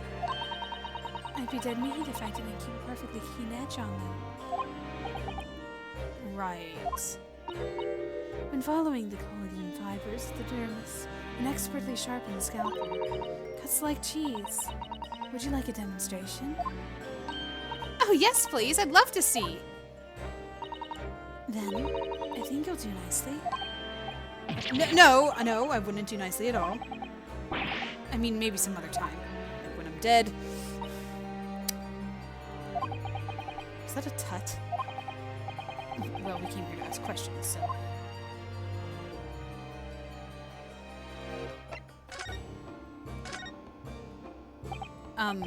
we have actually met before. I'm a lawyer, if you remember.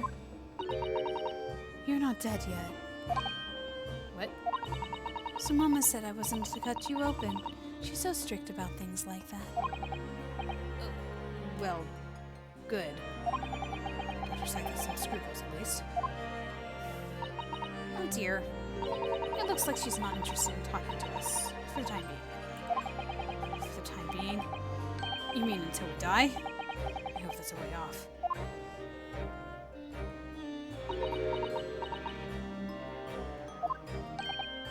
Sorry, but I wasn't planning on dying anytime soon. Surely there's some less drastic way of making her listen.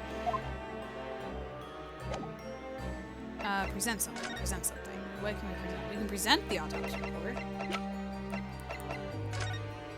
We want answers. Dr. Corey, we actually came here to ask about this. He was very good. Good? Sorry? His skin didn't snag my blade once, and very little mess. His joints dislocated easily, and his muscle tissue was a pleasure to work with. We can skip those details. But there is one thing about the report that's caught my attention. You don't seem to have recorded a time of death.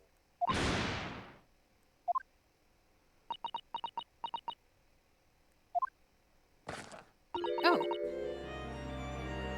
Hi there. I didn't expect to ever see your face.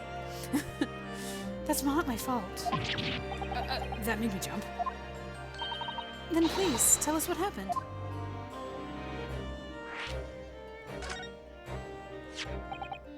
So why doesn't this autopsy report include the victim's time of death, then? It's really the most crucial detail. I was told not to write it. By whom? Mail Strongheart, the Lord Chief Justice. He came here. Lord Strongheart came? He said that from the witness statements about the gunshot and the other evidence. It was obvious. The man clearly died at 5 p.m. on 1st November, when the gunshot was heard. But that's not the time of death you wrote in the report. You didn't write anything. Was there some reason you didn't include it?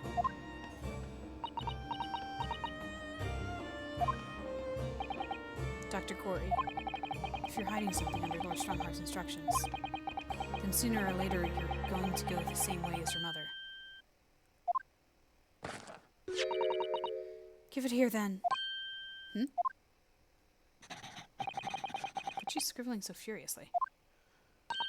There. You've written... What? What's she written? Tell us! Indeterminate.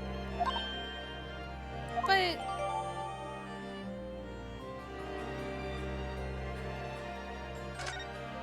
That did nothing for us. What do you mean by that? Why was the time of death indeterminate? When the specimen was brought in, it was still fresh. So the time of death could easily have coincided with when the gunshot was heard. But there was one small discrepancy. What discrepancy? There was some fried fish in the pocket of the specimen's overcoat. And that fish started to rot. What? If the victim liked fried fish, he presumably liked to eat it before it went off. Yes, what are you really trying to say? It's possible that someone tried to manipulate the apparent time of death. Manipulate? Is that even possible to do? Theoretically, if you were to chill the body in ice, you could delay the onset of putrefaction. And if the overcoat wasn't on the body at the time, then only the fish would have started to rot. With today's science, it's not yet possible to determine if the body was chilled or not. Today's science is advanced enough to let you freeze a corpse, it seems.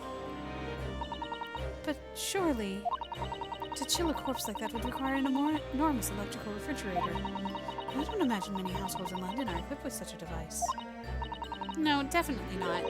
But maybe in a factory? Or some other special places? I don't really recall seeing any factories or such like on Fresno Street. I wonder, if the inspector's body had been chilled somewhere, what might the actual time of death have been? I couldn't say for sure. But at most, it might have been a day earlier. No. In other words, it would corroborate your previous deduction, Mr. Naruto. That Inspector Gregson was killed the day before his body was discovered, at a different location. Did you inform Lord Strongheart of this possibility? He simply said that there were no electrical refrigerators of that size in the vicinity.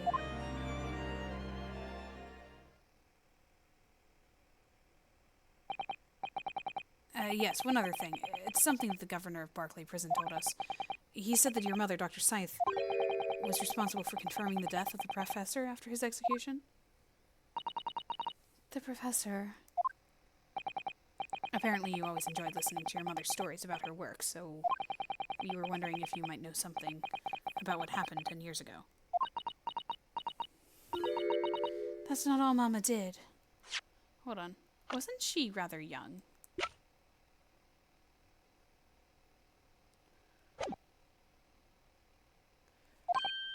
Sorry? My Mama carried out the autopsy of Clint Van Zieks as well. What? Really? The brother of Lord Van Zieks. The professor's final victim. The idea of carrying out an autopsy on a member of the aristocracy was completely unthinkable back then. But the detective in charge of the investigation insisted, and it was miraculously authorized. The detective being Inspector Gregson, of course. Quite an accomplishment for one man. That autopsy provided the vital clue needed to arrest the killer. And Mama was there for that historic event. What does all this mean? You know, that amazing autopsy happened right here in this very room. The professor and Clint Van Zieks.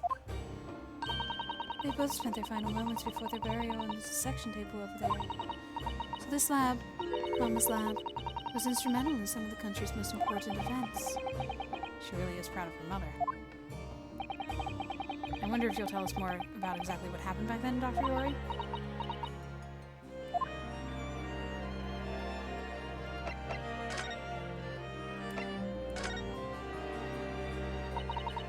The professor's execution was Mama's first big case.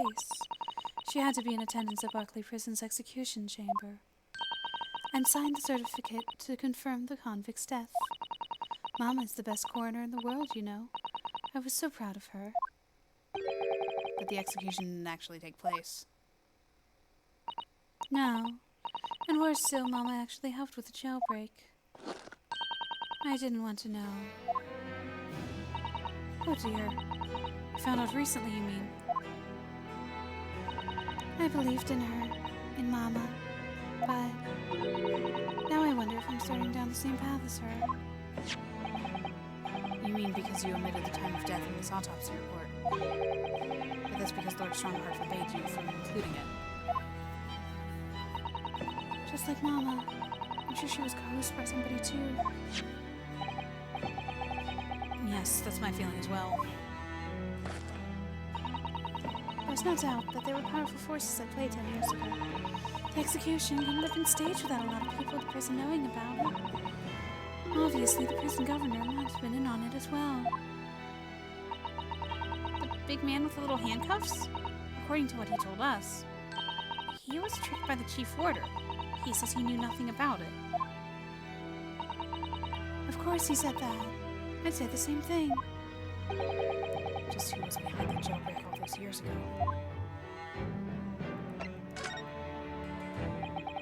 You mentioned the autopsy of Clint Van Zieks. It was at a time when carrying out autopsies of murder victims was very unusual. It's still not practice that's observed in our country, even now. It turned out that he was the professor's final victim, and when the autopsy was performed, Mama was present, although only as a secondary assistant. The person leading the procedure was called Dr. John H. Wilson. That's right, my daddy!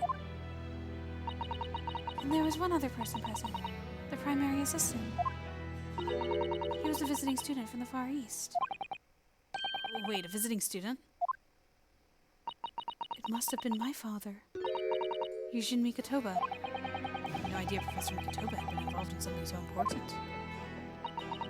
But the outcome of that historic autopsy was the discovery of a vital piece of evidence that led to the capture of the professor. So that's how they came to identify Genshin Asogi as the infamous mass murderer. Do you happen to know anything about that piece of evidence? Can you tell us any more?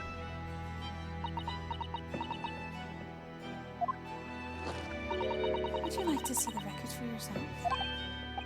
Would that be alright? That's the point of keeping records if people can't look. What's the point of keeping records if people can't look at them? They're filed under V at the back of those cupboards, with the other records from the last decade. Thank you. Let's see. Van Zeeks. That's strange. What, Mr. Naruhodo? They aren't here. There's nothing under Van Zeeks. There must be. Perhaps somebody took them away? No one's allowed to take documents related to the professor case out of this room. But you're right, they're gone. Well, when was the last time somebody looked at them? Do you remember?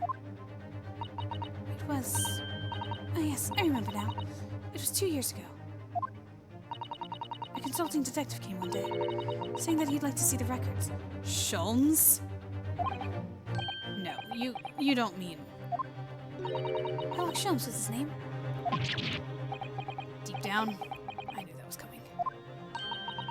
Do you think he stole the records? Oh no, surely not.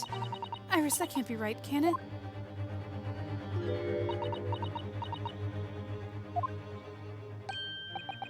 Iris?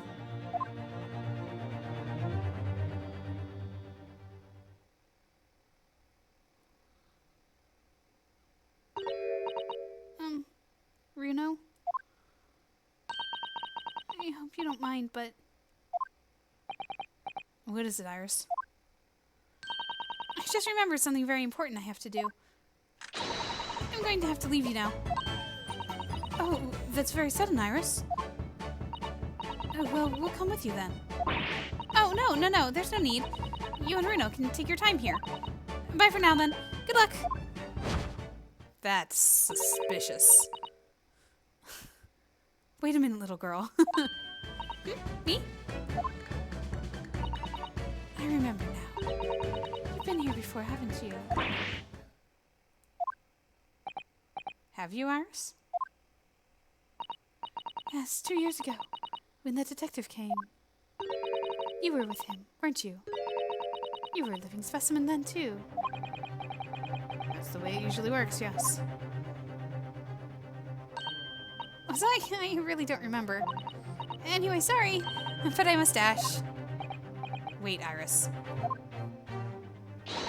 I'll brew up a pot for you when you get home. Iris? What's the matter with her? Ah. Oh no. She's behaving very strangely all of a sudden. I have a feeling that it was not Sholmes that stole the papers. But why would Iris? Well, in that case, we won't keep you any longer either. It's been quite a while since I had any visitors.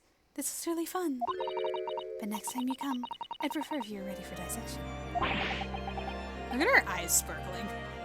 I can't make any promises, sorry. It's a bit strange that the records of Queen Van Zeek's autopsy have disappeared. I think we've asked all we came to ask now. I think we better go to Schultz's suite.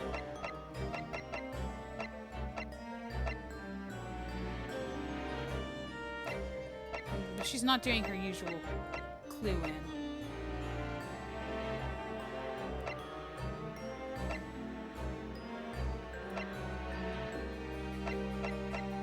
She's doing her clue in the Fresno Street room. The I don't believe we visited this place cue. So I guess we'll go here first. Was that box always here? I don't think it was. Police are still busily investigating in here then.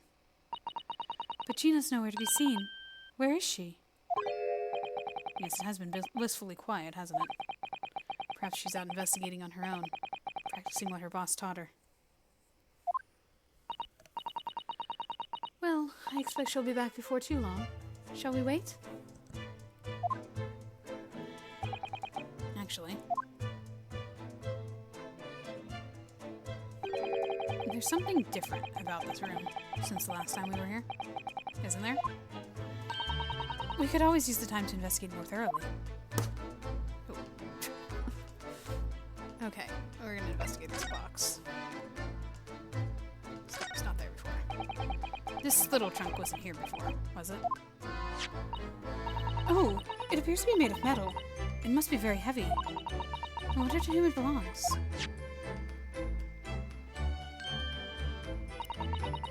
There are some initials on the outside. Look. TG. Let's ask one of the policemen if they know how to even be here. Oi! What you think you're doing? That was an accent. That's my trunk, that is. Hands off. Gina! Where were you hiding? I don't know. You leave something unattended for a few seconds and every Tom, Dick, and Harry's gonna grin greedy eyes on it. Just a wild guess, Gina, but... What? Spit it out, Otto. Is it fair to say you've only owned that trunk since this morning's trial? What are you trying to say? Come on, this trunk goes with me everywhere. Always has. Where have you been last year? Trying not to incur your wrath, mainly.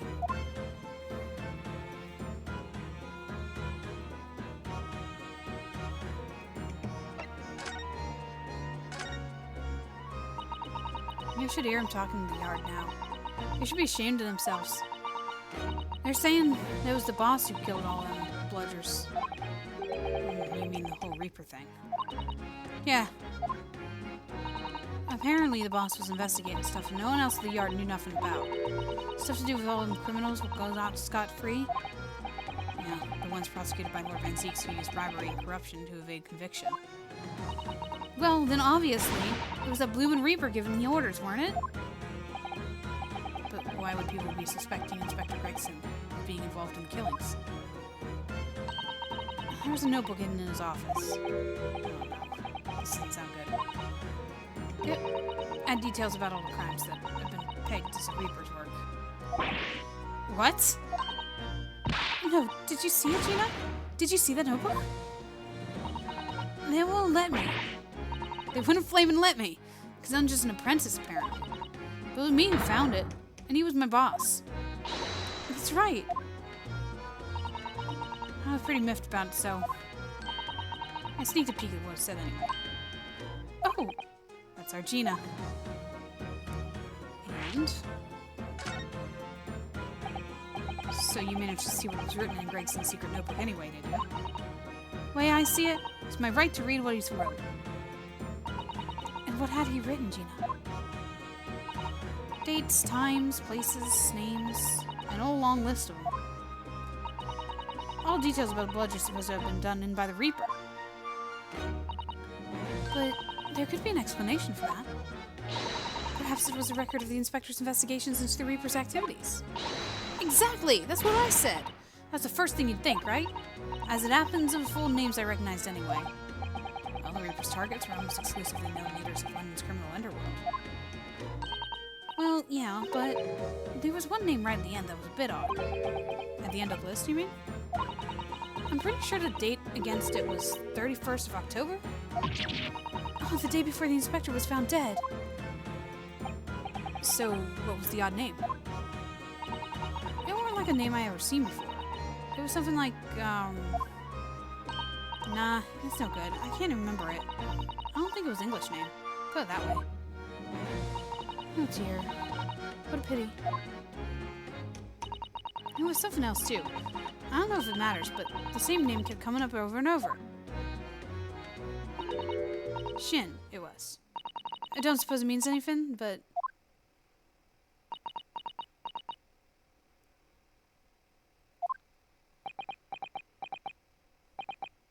Did you say Shin?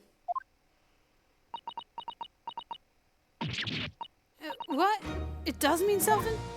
Van Zieks knew the name too. He mentioned her as well. The woman who actually did the deeds. And now we find out her name appeared in Gregson's secret notebook. Oy. We haven't seen you for a little while, have we, Gina? Well, of course not. I've been busy, ain't I? Investigating and that? The lads of the yard are trying to trace the boss's movements the day before it happened. The day before, that would be the undercover investigation to the Red-Headed League, then. Only your boss didn't go, did he? You found some cove who'd been pretending to be him, didn't you, Otto? Yes, it was Mr. Vigil who actually went to the park on Lime Street that day, posing as Gregson. Well, anyway, you ain't the only one turning stuff up. Got me own ways of getting results. When me and my partner here get together, there's nothing we can't track down. Oh, little Toby! He's such a faithful friend. So, have you tracked anything down then? What do you think, eh? Of course we have. Can't tell you though, police business, isn't it? Ugh. Anyway, the point is, if you lot ever need any help, you know who to turn to, right? Me and this hound here. Right, because he looks such a fierce dog.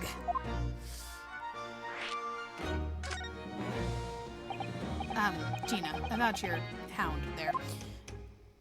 The ferocity. Chief Inspector Toby, you mean? He's a pride of the force, he is. In Japanese, police dog means something quite different, and not altogether nice to those involved in crime. But here in Britain, it's a wonderful compliment, it seems, for a canine at least. It should be. After all, in the Great Exhibition case the other day, it was Toby here who managed to locate Drebber's workshop.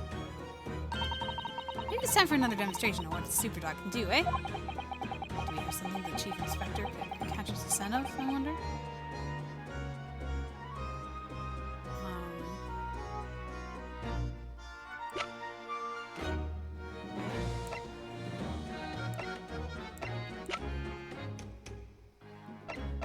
Do we?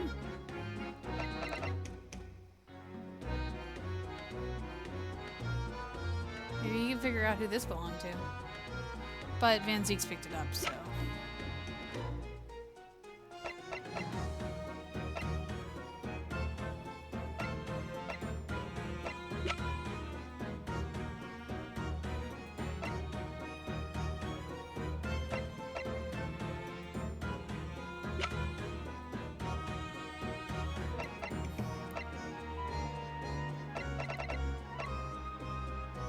Take that!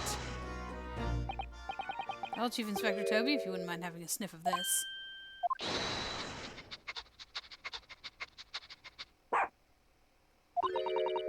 Chief Inspector said woof to that, Otto. Yes, I heard. I think perhaps that particular item didn't excite him very much. Ain't you got nothing else? I'll have to think.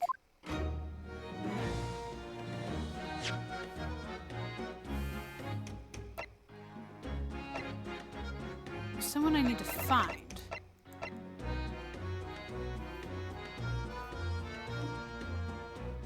This would presumably belong to Inspector. Maybe it's the wig.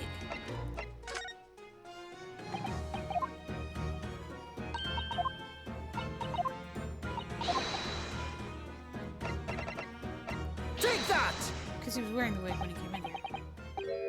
Wouldn't mind having a sniff of this. Let's sniff. He might be a little too keen, don't you think?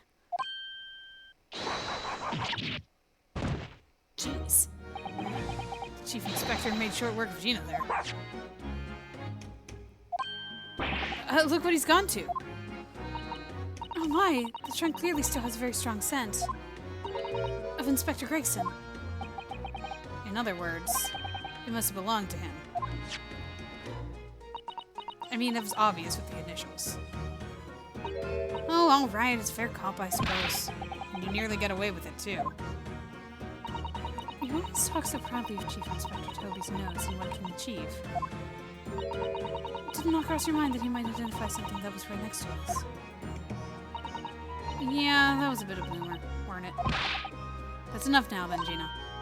Eh? I think it's time you told us the truth about that trunk.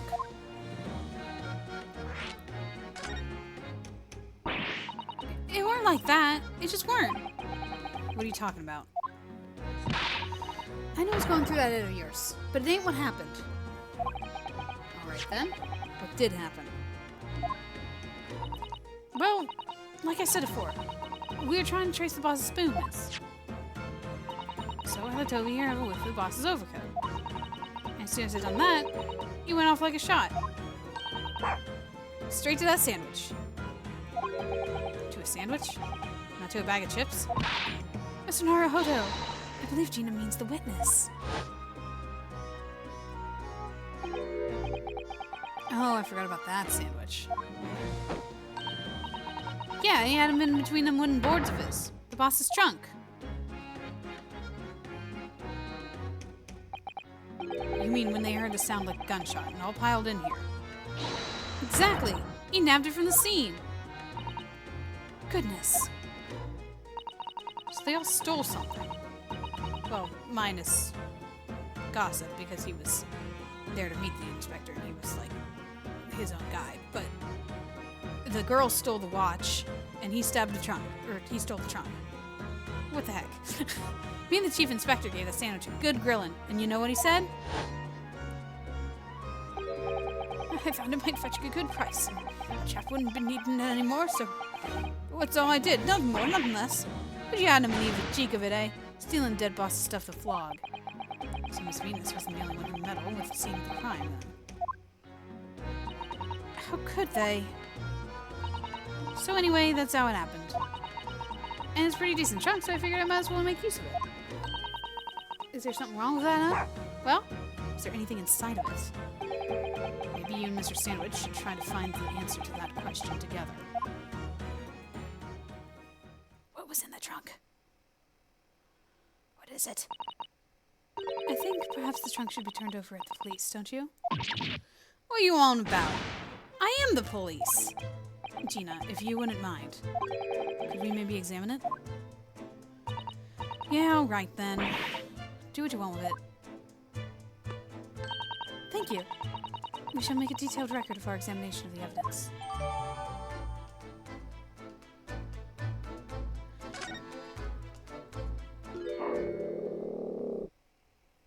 What are you growling at, buddy?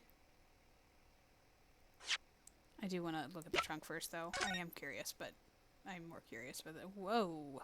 What in the happened here? Have you seen this huge gash across the side of the trunk here? It's gone right through the leather and into the metal behind. Gosh, for a metal chest like this to have been so badly damaged, whatever made the gash must have struck the side of the trunk with considerable force. Wonder how it happened. Can we open it? Let's have a look inside.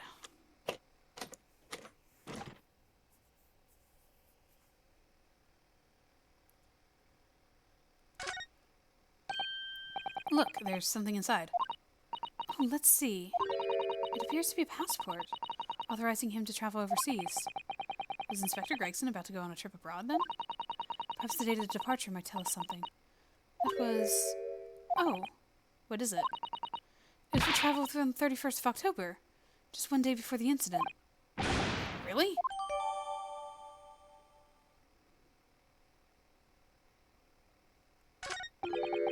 Gregson went to France the day before his body was discovered. Is that it? Ugh. Look at this dark stain here. Do you think... Yes, I'm afraid so. I think it's blood. Ugh, I knew you were going to say that. So that presumably means this was present at the scene when Inspector Gregson was killed. It's the most logical conclusion, yes. I think Gina's been carrying this around with her. If you didn't know any better, I suppose it does look like a grease stain from efficient chips. It's red. That ain't ketchup, friend. Okay. Passport within 1 week from 31st of October. Port Dunkirk, France. Police business, permission for the applicant, and one additional person to travel. Okay, so that was his plan with Gina.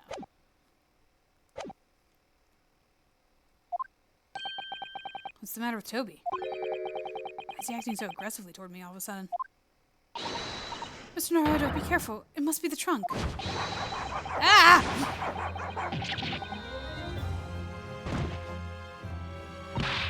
Toby, wait, what are you doing? You gotta lick his face off. Mr. Naruto! Mr. Naruto! Lick? Gina, quickly! Hail a carriage! Lick his face off? So it's a friendly.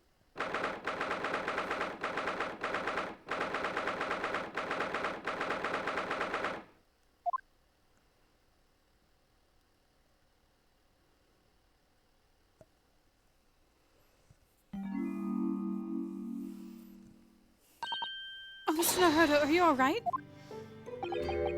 Miss Susato? Ah, conscious again at last. A blessed relief, my dear fellow.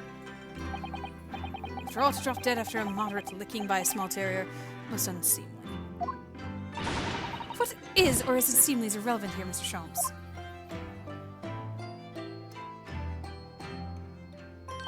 I'm so glad there's no lasting damage.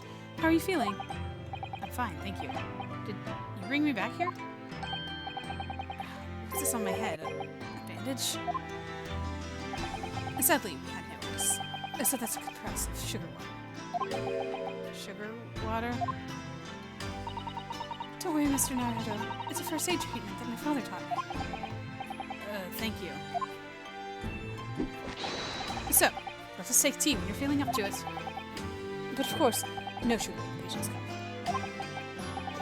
The bump of my head is throbbing sweetly enough, don't worry.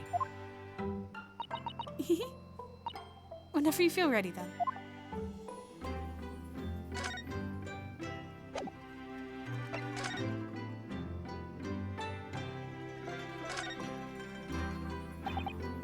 Thank you for your concern, Mr. Sholmes. My dear fellow, think nothing of it. I must say I was quite startled when I heard that you'd been attacked by a dog. For a moment, I feared the infamous murderer of so many had come back from the dead. You mean the professor. Fortunately, I see your prized throat is unscathed. And that stiff turned of collar of yours obviously afforded some welcome protection. Was I that close to death? All I really remember is the dog licking my face over and over and over and over again. Well, if you wish to avoid such troubles in the future, a little mustard spread on the cheek should do the trick. I should think that it would balance the sweetness of your bandage rather splendidly. Thanks.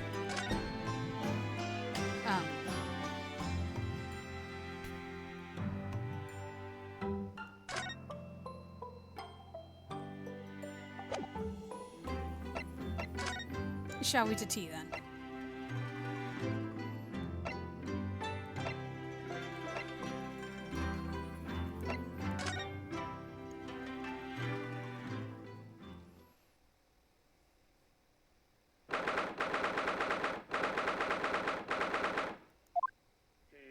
Mit dem Schwarzbiergebot, Bodend Wien, Feuerberg. What's going on here? What is happening? I don't... Oh no. What on earth is going on here? Am I having a bad dream? Ah, no. It's an old German folk song. A rather fine rendition, I think. That's the least of my concerns. Iris. Iris, what's the matter?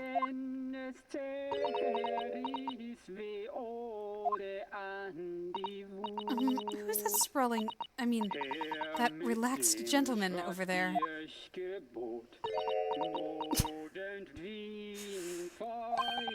Iris? Is she even listening? Excuse me, sir. I do apologize for troubling you whilst you're singing so merrily, but would you be kind enough to explain the situation? I think he's sleeping. Or unconscious. Well, that works. A crooning gentleman and a mute young girl. A rather tantalizing juxtaposition. And one that appears to have incited the gods of deduction within me to find their voices too. Mr. Sholmes, do you mean... Really? Are we doing this right now? The strains of reasoning within me are playing now as a delightful duet. One melody sings of a reunion full of nostalgia. Whilst the other is a morose theme of the great secret you're trying so desperately to conceal from us. She's turned as white as a sheet. So, as usual, you've instantly seen to the very heart of the matter. And by the time my own brief performance is over, I feel sure this gentleman's song will reach its finale. So then, spot, Musicland, where it all is sweetness and delicacy and harmony. Pray, do you enjoy Herlock Sholmes' latest logic and reasoning spectacular? He's not in his outfit. I think that's the first time that's happened.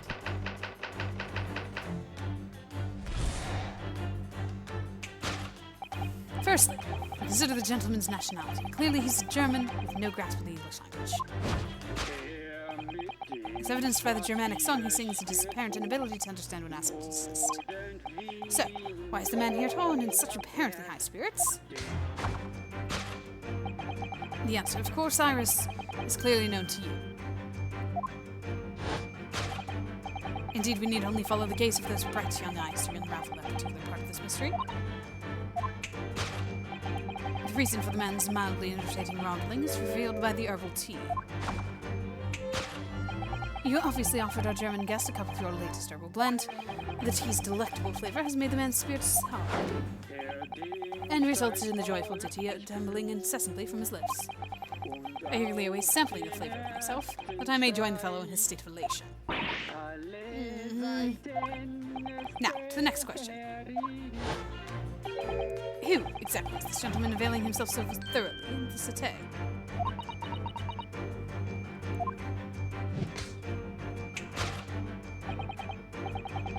It happened a number of years ago now. A certain gentleman of German origin engaged my services in solving a particularly delicate case. I thought you didn't remember any of your cases. It required the retrieval of letters once sent to an acquaintance who might have proved problematic. In order to conceal his noble identity, he also arrived at my office in a mask. The gentleman's name was Wilhelm Gottfried Sigismund von Ormstein. You've heard that name before. The King of Germany. If my memory serves, the mask worn by this gentleman is identical. Yes, there can be no question that mask belongs to the King of Germany. It would appear that His Majesty remembers the fine service I afforded him, and has decided to show his face again, mask and all, in order to express his gratitude. A well-mannered monarch indeed, wouldn't you agree, my dear fellows? Iris is just like, eh. So, the identity of the masked visitor and the fact my former client, the King of Germany. Indeed, his son is currently in London as well, enjoying the wonders of the Great Exhibition. We did know that.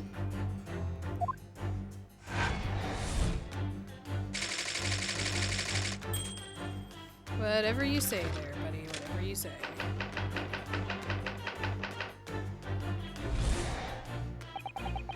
Which leaves us with one remaining imponderable. Yes, you, young Iris.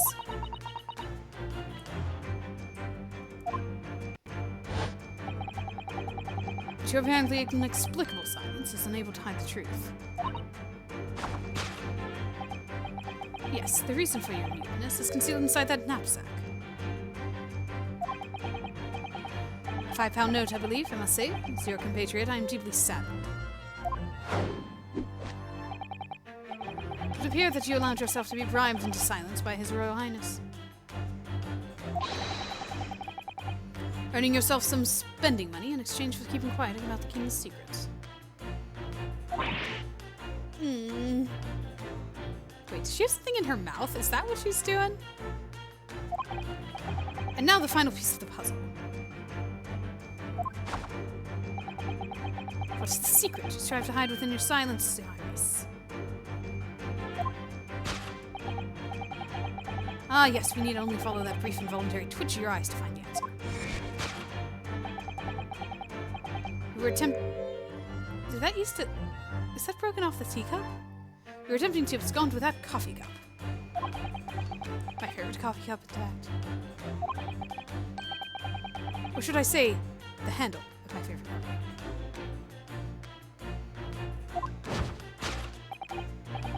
It appears that His High-Spirited Highness broke it in the midst of his hijinks. Which leads us to the sad truth. My favorite coffee cup has been broken by the King of Germany, and Iris, you tried to conceal it from me. See, he's never serious whenever he does that, except for that one time when he was talking about Gregson. I shall have a bill sent via governmental channels to the German royal family for its replacement.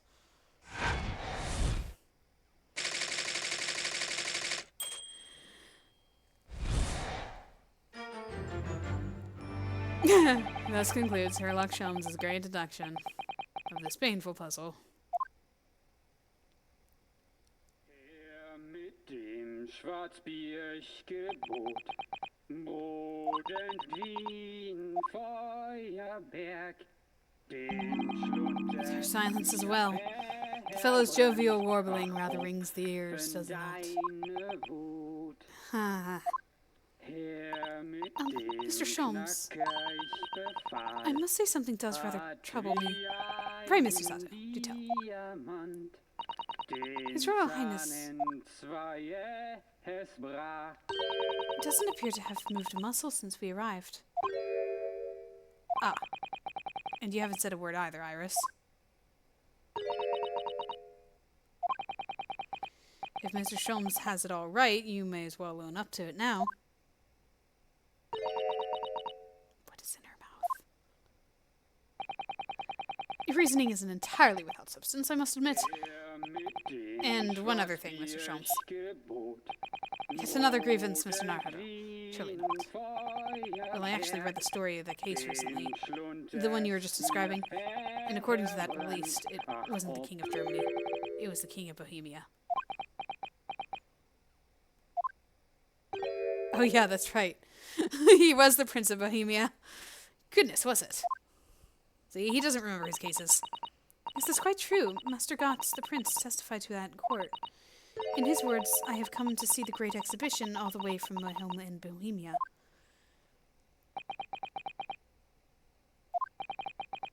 I would ask you keep that minor error to yourselves. It could easily become quite a scandal. I believe, Mr. Naruto, that it's our turn now to make some corrections to a number of minor errors that may have slipped in. Yes, even Mr. Sholmes is willing to admit he might be slightly wide of the mark this time. Although it's clear that Iris is definitely hiding something. We need to find out the truth behind this mysterious scene. But one truth is incontrovertible. My favorite coffee cup is no more. So, shall we embark again on a joint presentation of Sherlock Holmes' logic and reasoning spectacular?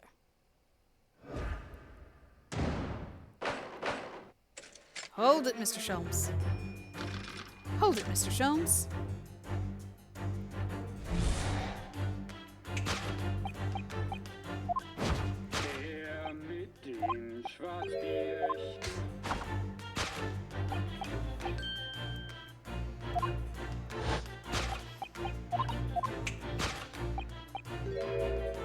No, I'm pretty sure that music is coming from elsewhere. So, what, it's a mix of herbs that gives you the urge to sing? Goodness, I should like to try some. And I'd like to hear your singing, but this man... Just how long does he intend to keep up with that tune, do you suppose? As I said, he's been stock still the entire time, and if you look closely, his lips aren't moving either. So I'm not sure what actually is responsible for the spirited singing. But I suspect the answer lies at the end of Iris's gaze. Yeah, where is it? There it is. Wait, this is a gramophone, still rarely seen in our own country.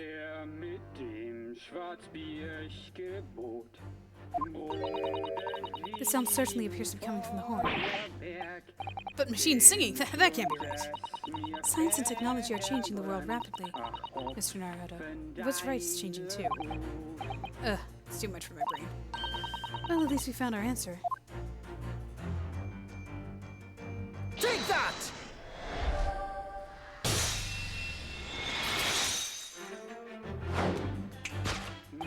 The reason for the man's mildly entertaining warbling is revealed by the gramophone.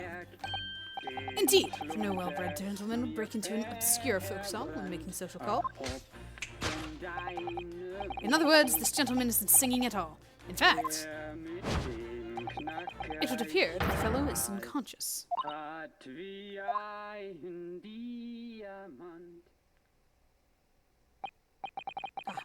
The music seems to have stopped now. I ask you, Mr. Naruto. Yes? Why would I have purchased a recording of that gibberish? How should I know? Well, never mind. On with the deduction. Who exactly is this gentleman availing himself so thoroughly in the cité?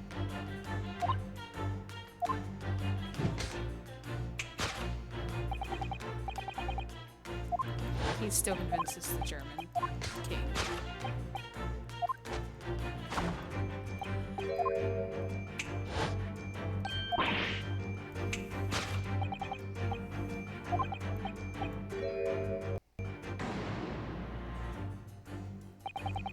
Although we've already established that it was actually the King of Bohemia, it seems Mr. Sholmes intends to persist with the Germany theory for some reason. Come to think of it, the young prince was wearing a mask as well, wasn't he? Master Gauntz? The boy whom you had in tears. Don't remind me, or anyone else. Do you suppose all members of the aristocracy of mainland Europe wear masks? I'm sure they do. Well, probably anyway. The point is, that mask doesn't belong to any king. No, that's right, as we well know. Because we can identify the true owner of this mask.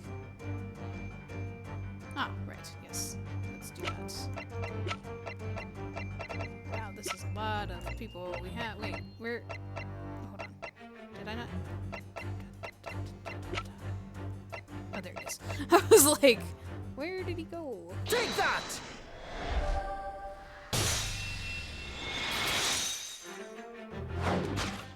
Yes, there can be no question. That mask belongs to Kazuma Asogi. In other words, my memory is sublimely unreliable. Only you can try to make that sound positive. Don't worry, Sholmes, so is mine. Kazuma's mask has been languishing in this on this metal chest for several days, though that doesn't explain why the gentleman is wearing it now. But it is now a simple matter to determine our guest's true identity. After all, the gentleman is unconscious. We need only excuse ourselves in advance, gently lift the mask and peer beneath it.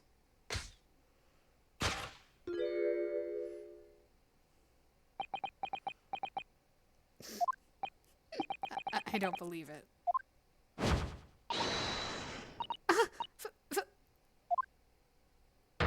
Father! Oh, she's doing the little finger thing too. I'm afraid, Mrs. Sato, you must be mistaken. No, I think not, Mr. Sholmes. There's the little finger again. And then it would appear our logic and reasoning has once again revealed the truth. This mysterious visitor is my unconscious father, Eugene Mikotoba. Logic and reasoning, or just looking and saying?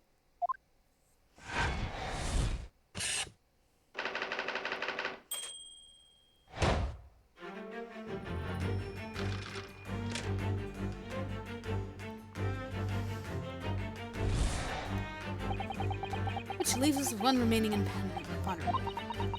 But Iris is hiding.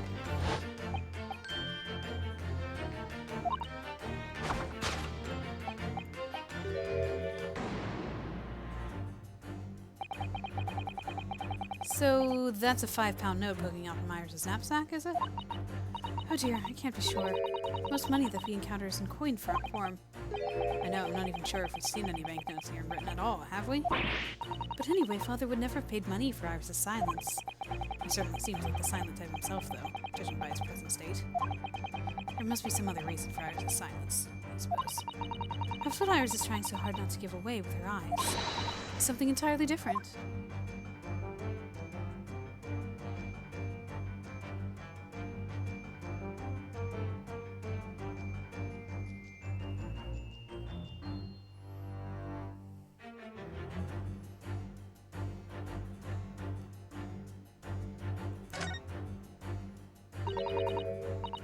This metal chest, it contains important documents, doesn't it?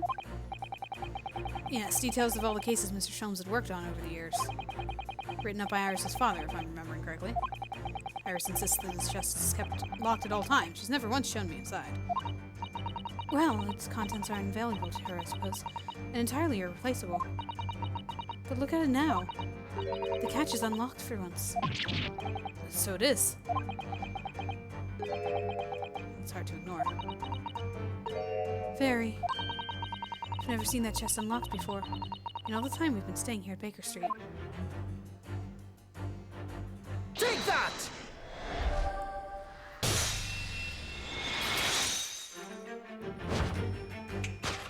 Yes, the reason for your muteness is concealed inside that metal chest.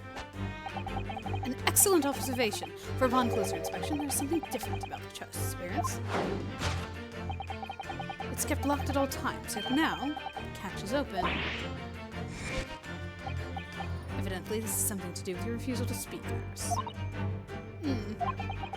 But a simple enough matter to incite you to speak, I'm sure.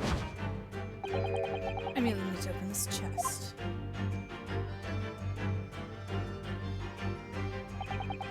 Here we go. No! Hurley, don't!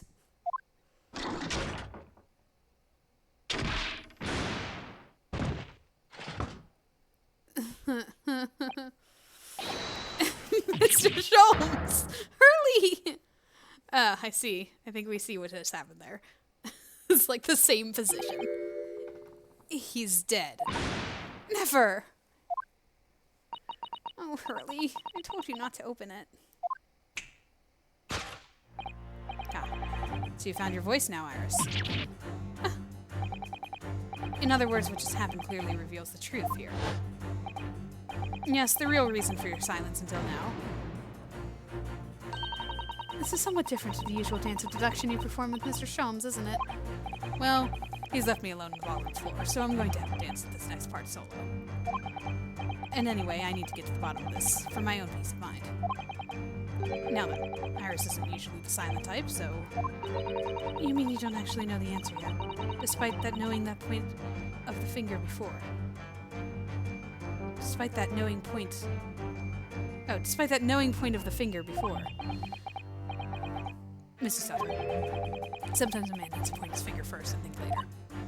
Oh, well, if you say so. I think we better examine Iris more closely and try to rescue the situation then. Yep, she was definitely having... Yeah, she had a key in her mouth. Ha ha ha ha. Take that!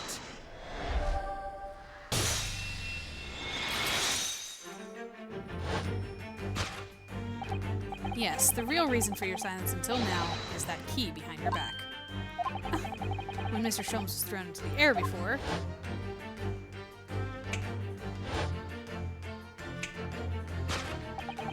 Just before you called out to try to stop him, you slipped something out of your mouth. That something is the key now in your hands. No doubt the key to the chest. You're so clever, Runo. So now it becomes clear. Thanks to Mr. Sholmes' graphic demonstration, we can well imagine what happened here. But Professor Mikotoba also opened that little chest, only to be punched into the air and land sprawled on the settee. Oh wait, that doesn't explain all the facts. What about the stylish scarf? And the cup of tea? And above all, why would he be wearing Kazuma-sama's mask? Well, for those curious details, I can think of only one explanation. Clearly unbelievable miracle took place in this room. Isn't that right, Iris? Consider how the room was arranged before this whole painful experience took place. When Professor Mikotoba opened the chest, completely unaware of what awaited him inside, the mask was flung into the air just as he was, only to land neatly on his face when he fell back down. And the teacup's journey through the air ended when it caught on the unconscious professor's finger. You mean to say that the stylish scarf is actually just a tablecloth? This is a great detective's office, after all. Place of miraculous deductions.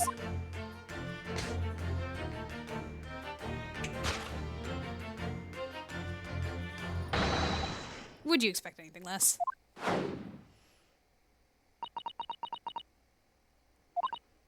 Yes, you're right. It happened exactly as you said. Brilliant, Runo. Thus concludes Ryunosuke Naruto's great deduction of this punchy puzzle.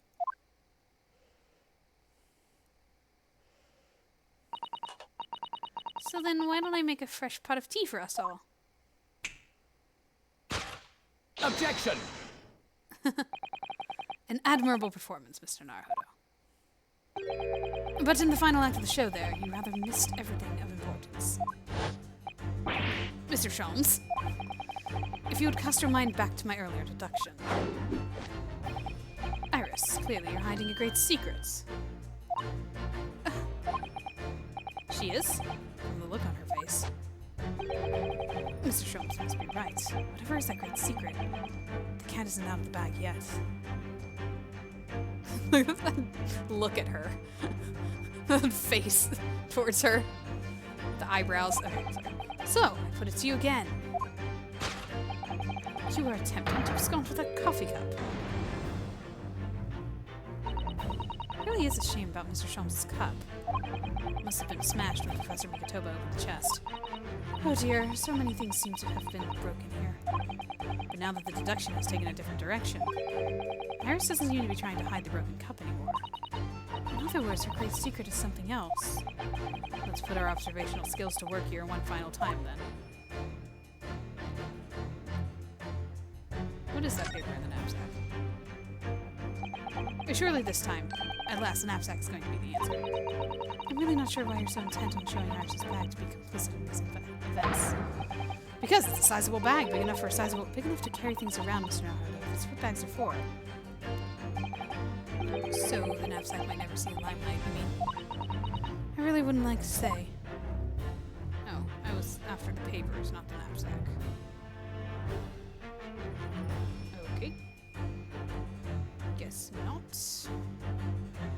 What are we looking for? Oh! What's this then? Ah! If I can get over there. Ah! Okay. Ah! No. Okay. Look! There seems to be more papers there. Is Iris trying to hide them underneath the tray? The insignia, Mr. Naruhodo. It's an official Scotland Yard document. But why would Iris have... We must ask her. An official Scotland Yard document. Take that!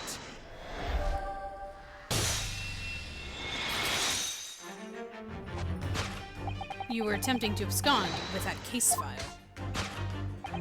Iris, as you know very well, nothing escapes the attention of great detective. Oh no.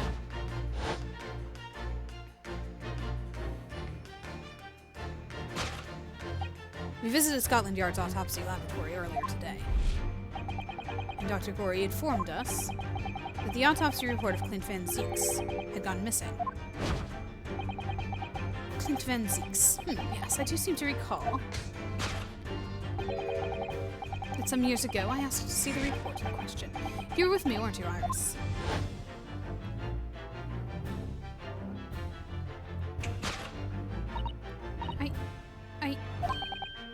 You mean it was you, Iris? So these papers you have there are... I'm sorry.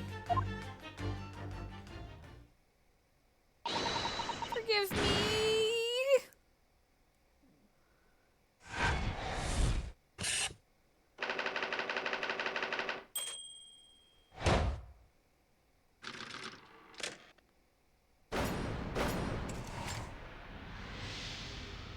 Elementary.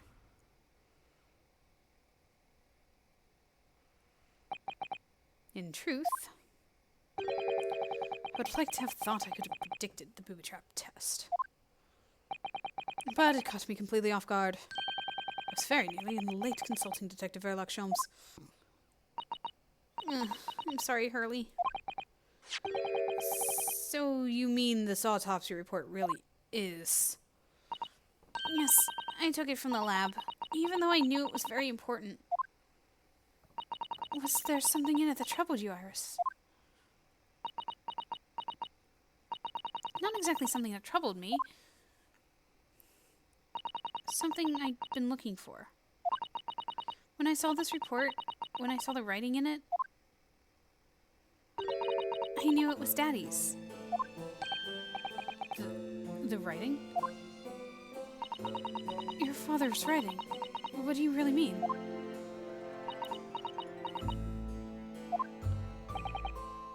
Iris? Must be something that's hard for her to talk about. Forgive me for interrupting, my dear fellows.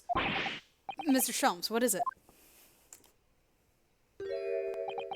I feel as though the poor unconscious gentleman on the settee has been somewhat forgotten. For father! And perhaps we should find our guests somewhere more peaceful to rest. Mr. Nard. Yes? Would you be so kind as to lend him your bed? We must do our very best to make him comfortable, I feel. Yes, of course. I'll help you carry him up. So will I. No, I can manage alone, thank you. You have tea to enjoy. We wouldn't want Iris's bruise too. Because there's no better way to make the professor comfortable than dragging him upstairs like a trunk. I wonder, perhaps that was deliberate. Maybe Mr. Sholmes is making himself scarce to give Iris the chance to talk more freely. We must use this opportunity to talk with Iris. And find out what's going on. Alright, tell us everything, Iris. Would you like to tell us about it, Iris? About your father? I'm sure I told you before, didn't I? That Daddy used to be Hurley's partner. Yes, and the notes about all the cases they solved together are kept inside that metal chest. That's right. Hurley told me, you see. He said that Daddy's somewhere far away now, so we can't meet. That's one way of describing it. And then, when I secretly unlocked the chest and read through the papers inside, I started to build up a picture in my head of what Daddy must be like. Well, it's only natural. You're just like any other girl of your age. Wait, hold on, let me read something specific. Hurley told me, said that Daddy's far away. Okay. I read that Daddy was a professor of medical science, so I studied and took my degree too. Well, that's only natural, I suppose. In that respect, you're not quite like any other girl of your age, though. But there was one thing that I could never find out. Daddy's name. Ah. His name wasn't anywhere on any of the notes that he'd made about his work with Hurley. But then one day... That's what happened, was it? When you saw the autopsy report, you finally managed to work it out. Is that right? Yes. So it was the handwriting in the report that caught her eye.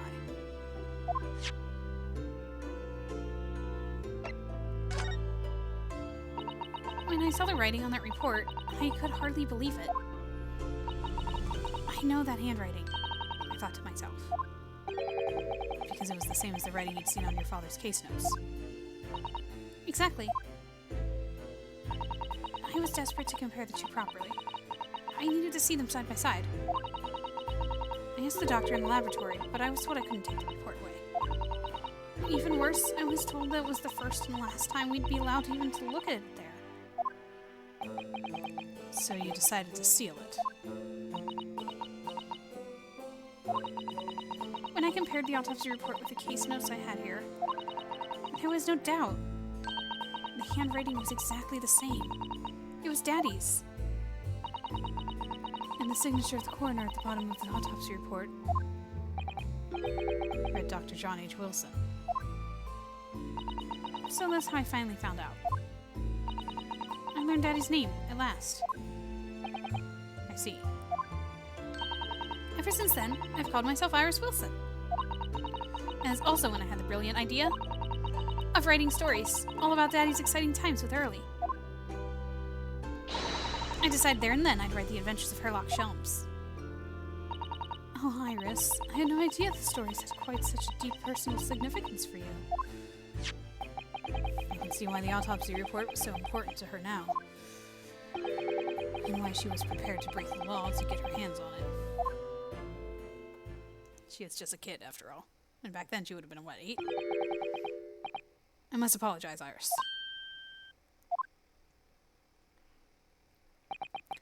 This is really all my fault.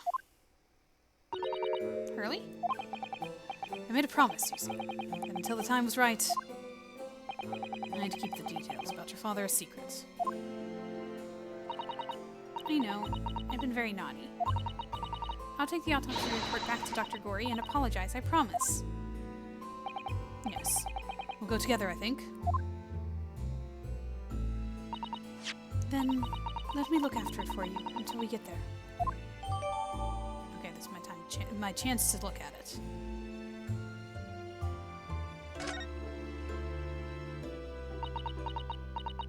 Give me just a second as I read this over real quick. 31st May, between 9 and midnight. Fancies, British. Death from a single stab wound to the heart. Other superficial external wounds indicative of a duel. Recent scarlet ink stains visible on the little and ring fingers of the right hand. But no document and corresponding ink was found. Okay. Vital evidence recovered from the victim's stomach. Credit to Inspector Gregson for petitioning so doggedly for the autopsy procedure. No internal trauma noted anywhere in the body. Vital evidence recovered from the victim's stomach. What did he eat? Something? Swallow something?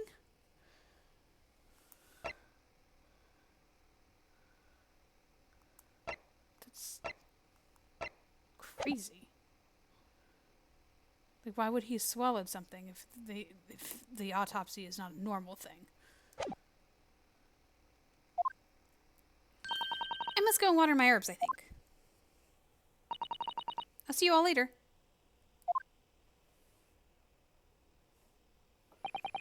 Poor Iris. She must be feeling awful. I know Mr. Sholmes is here for her, but still. Ah!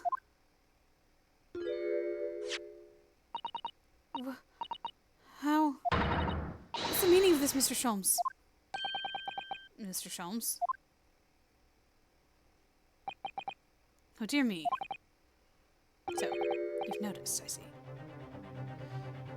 I wonder which part he's noticed, because there are a lot of parts of this autopsy that are a little weird. But I didn't want to say anything, because again, I know some things, so I'm just gonna let this play out. But that would mean... What on earth's the matter, Mr. Sato? You turned as white as a sheet. It's this autopsy report, Mr. Naruto. The one from 10 years ago.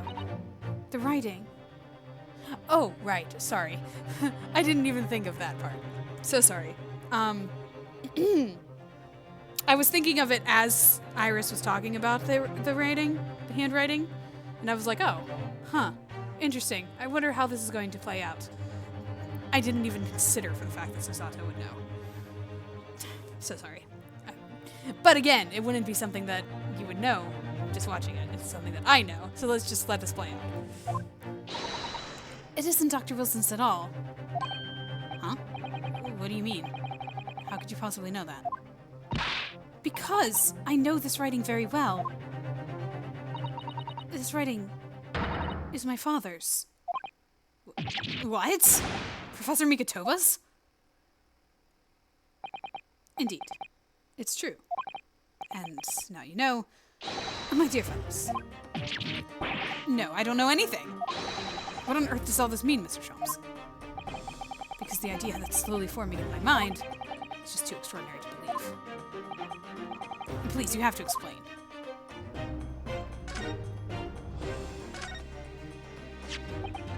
So this autopsy report was actually penned by Professor Mikotoba, then? But that makes no sense. It's not possible, surely. Not possible. My dear fellow, pray take a deep breath and think again. Yes, you're right. In some ways, it actually makes a great deal of sense. It does? 10 years ago is when Father returned to Japan after his extended study tour in Britain. And prior to his return, where was Dr. Mikotoba engaged? Of course. He was an assistant in Dr. Wilson's laboratory, learning about forensic science. And as an assistant, he would have aided with dissection work, making detailed notes, which would be assembled into the full autopsy report. Once the work was complete, the head coroner would check the content and put a signature on the documents. In other words, the only writing of Dr. Wilson's in that report would be his signature at the end. I see. So Iris got the wrong end of the stick. She saw that and assumed the whole report had been written by Dr. John H. Wilson. Which is very understandable, of course. And what a complicated situation. Signed by Dr. John H. Wilson, who carried out the procedure, but Professor Mikotoba actually penned the report.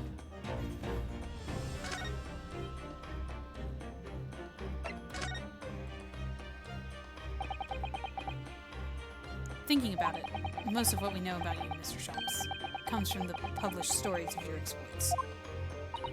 Yes, The Adventures of Sherlock Sholmes. Written by Iris.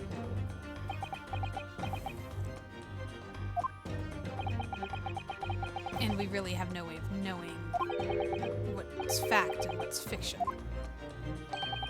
A most troubling theme, my dear fellow, I'm sure.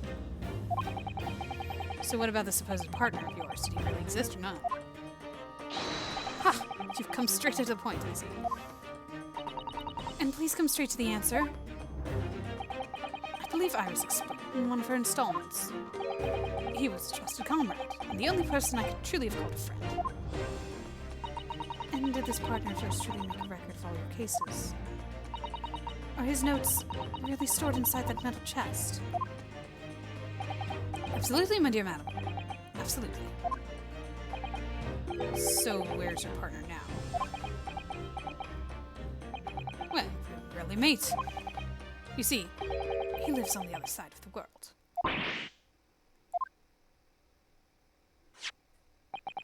But if this autopsy report and the records of all your old cases were penned by the same hand, and if the autopsy report was written, though not signed, by your famous partner, there would be only one logical conclusion. Pray, impress me. Your partner would have to be Yujin Mikotoba. In other words, Miss Usato's father. Upon my word, Mr. Naruhodo. Yes? You are coming along wonderfully. You've hit upon the method at last. You finally grasped the art of deduction. You mean to say... Allow me to introduce you. To my great friend and partner, Mikotoba. Professor Mikotoba!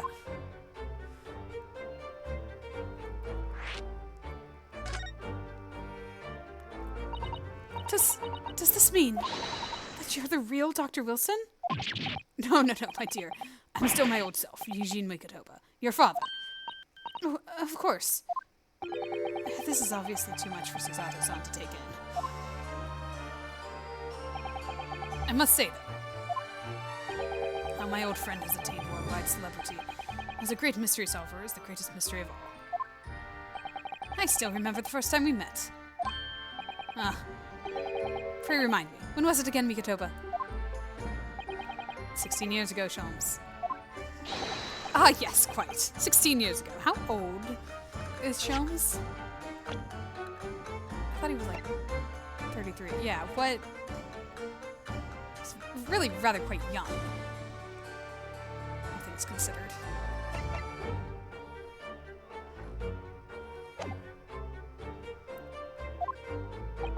I just arrived from Japan with Shichiro and Genshin. I was in search of lodgings close to the hospital. Some comfortable rooms at a reasonable price. But rents are devilishly high in this particular area. That's right, so I decided I needed someone to share lodgings at the expense, and was fortunate enough to be introduced to Sholmes, who found himself in a similar situation. I was a callow fellow back then, a mere shadow of the great detective you see before you now. I was working at the hospital's chemical laboratory at the time, indulging my curiosities for little gain.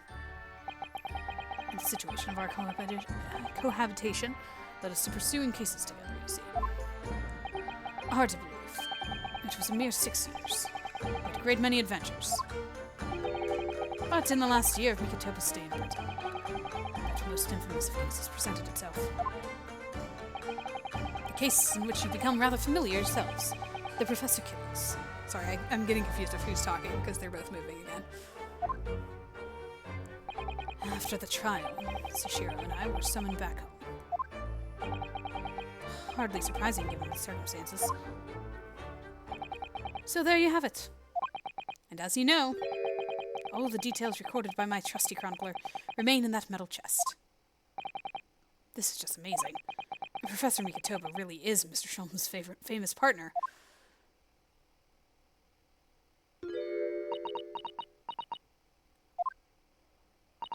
Father. Goodness, my dear. What a cutting look. As your daughter, I'm very proud to learn that you were the great detective's great partner. But nevertheless, there's another mystery that I really must ask you to explain now. And that is? You know very well what it is. The unresolved matter of Iris's father. Oh, of course, I'd almost forgotten about that one.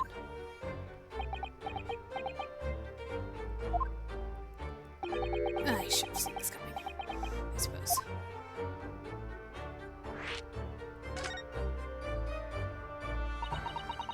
Iris told us that all the notes about the great detective's adventures that are in that metal chest were written by her father. Isn't that correct, Mr. Sholmes? And that is indeed what I told you, Iris. But if you're Mr. Sholmes' partner, Father, and you wrote all those case notes, then Iris's father must be you. Ha!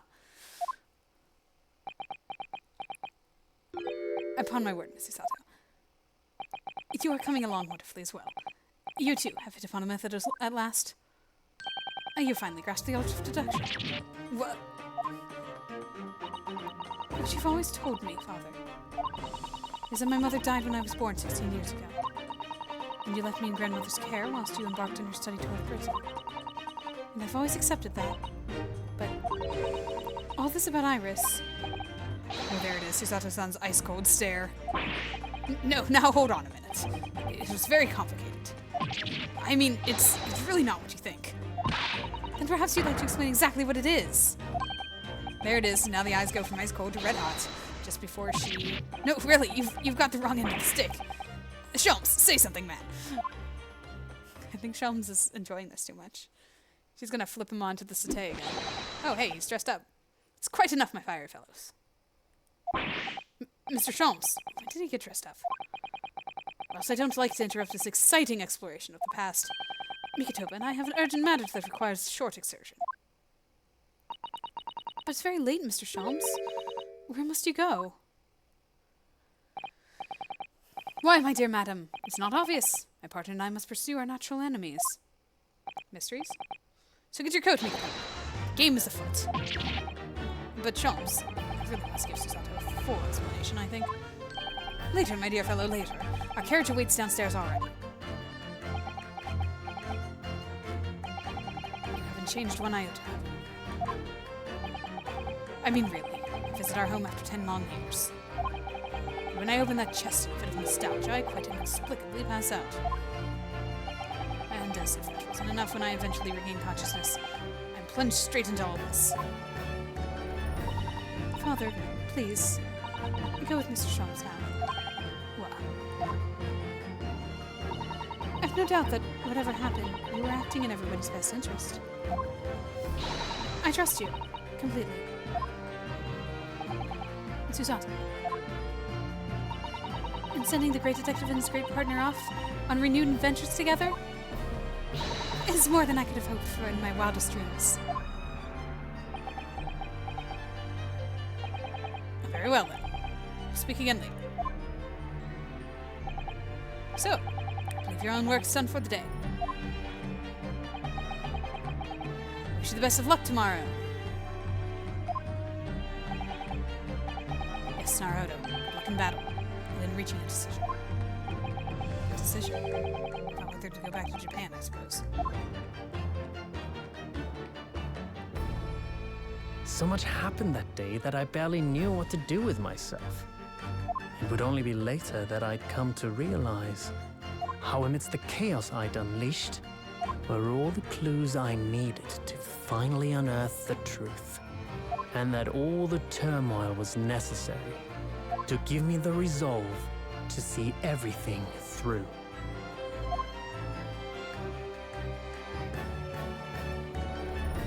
Well, it's winding down, folks. And you have learned the truth about Sholmes's actual partner and friend. I love that. I loved that when I played this the first time, learning that Mikotopa was his partner the whole time, and so fun and great to see them interacting with each other. It's a lot of fun, and it's going to be continuously that as the game goes on. We've got one more episode before the conclusion of this game, and yeah, we will close it out. I guess I usually talk about the case. There's really not much, like, it's halfway through the case, so I don't really have much to say about it. But he did say, like, we've got all the clues. So what I think that means is that I don't think we're going to be finding any new evidence. I think it's all set for us. There's a lot of information that we got in the things that we gained.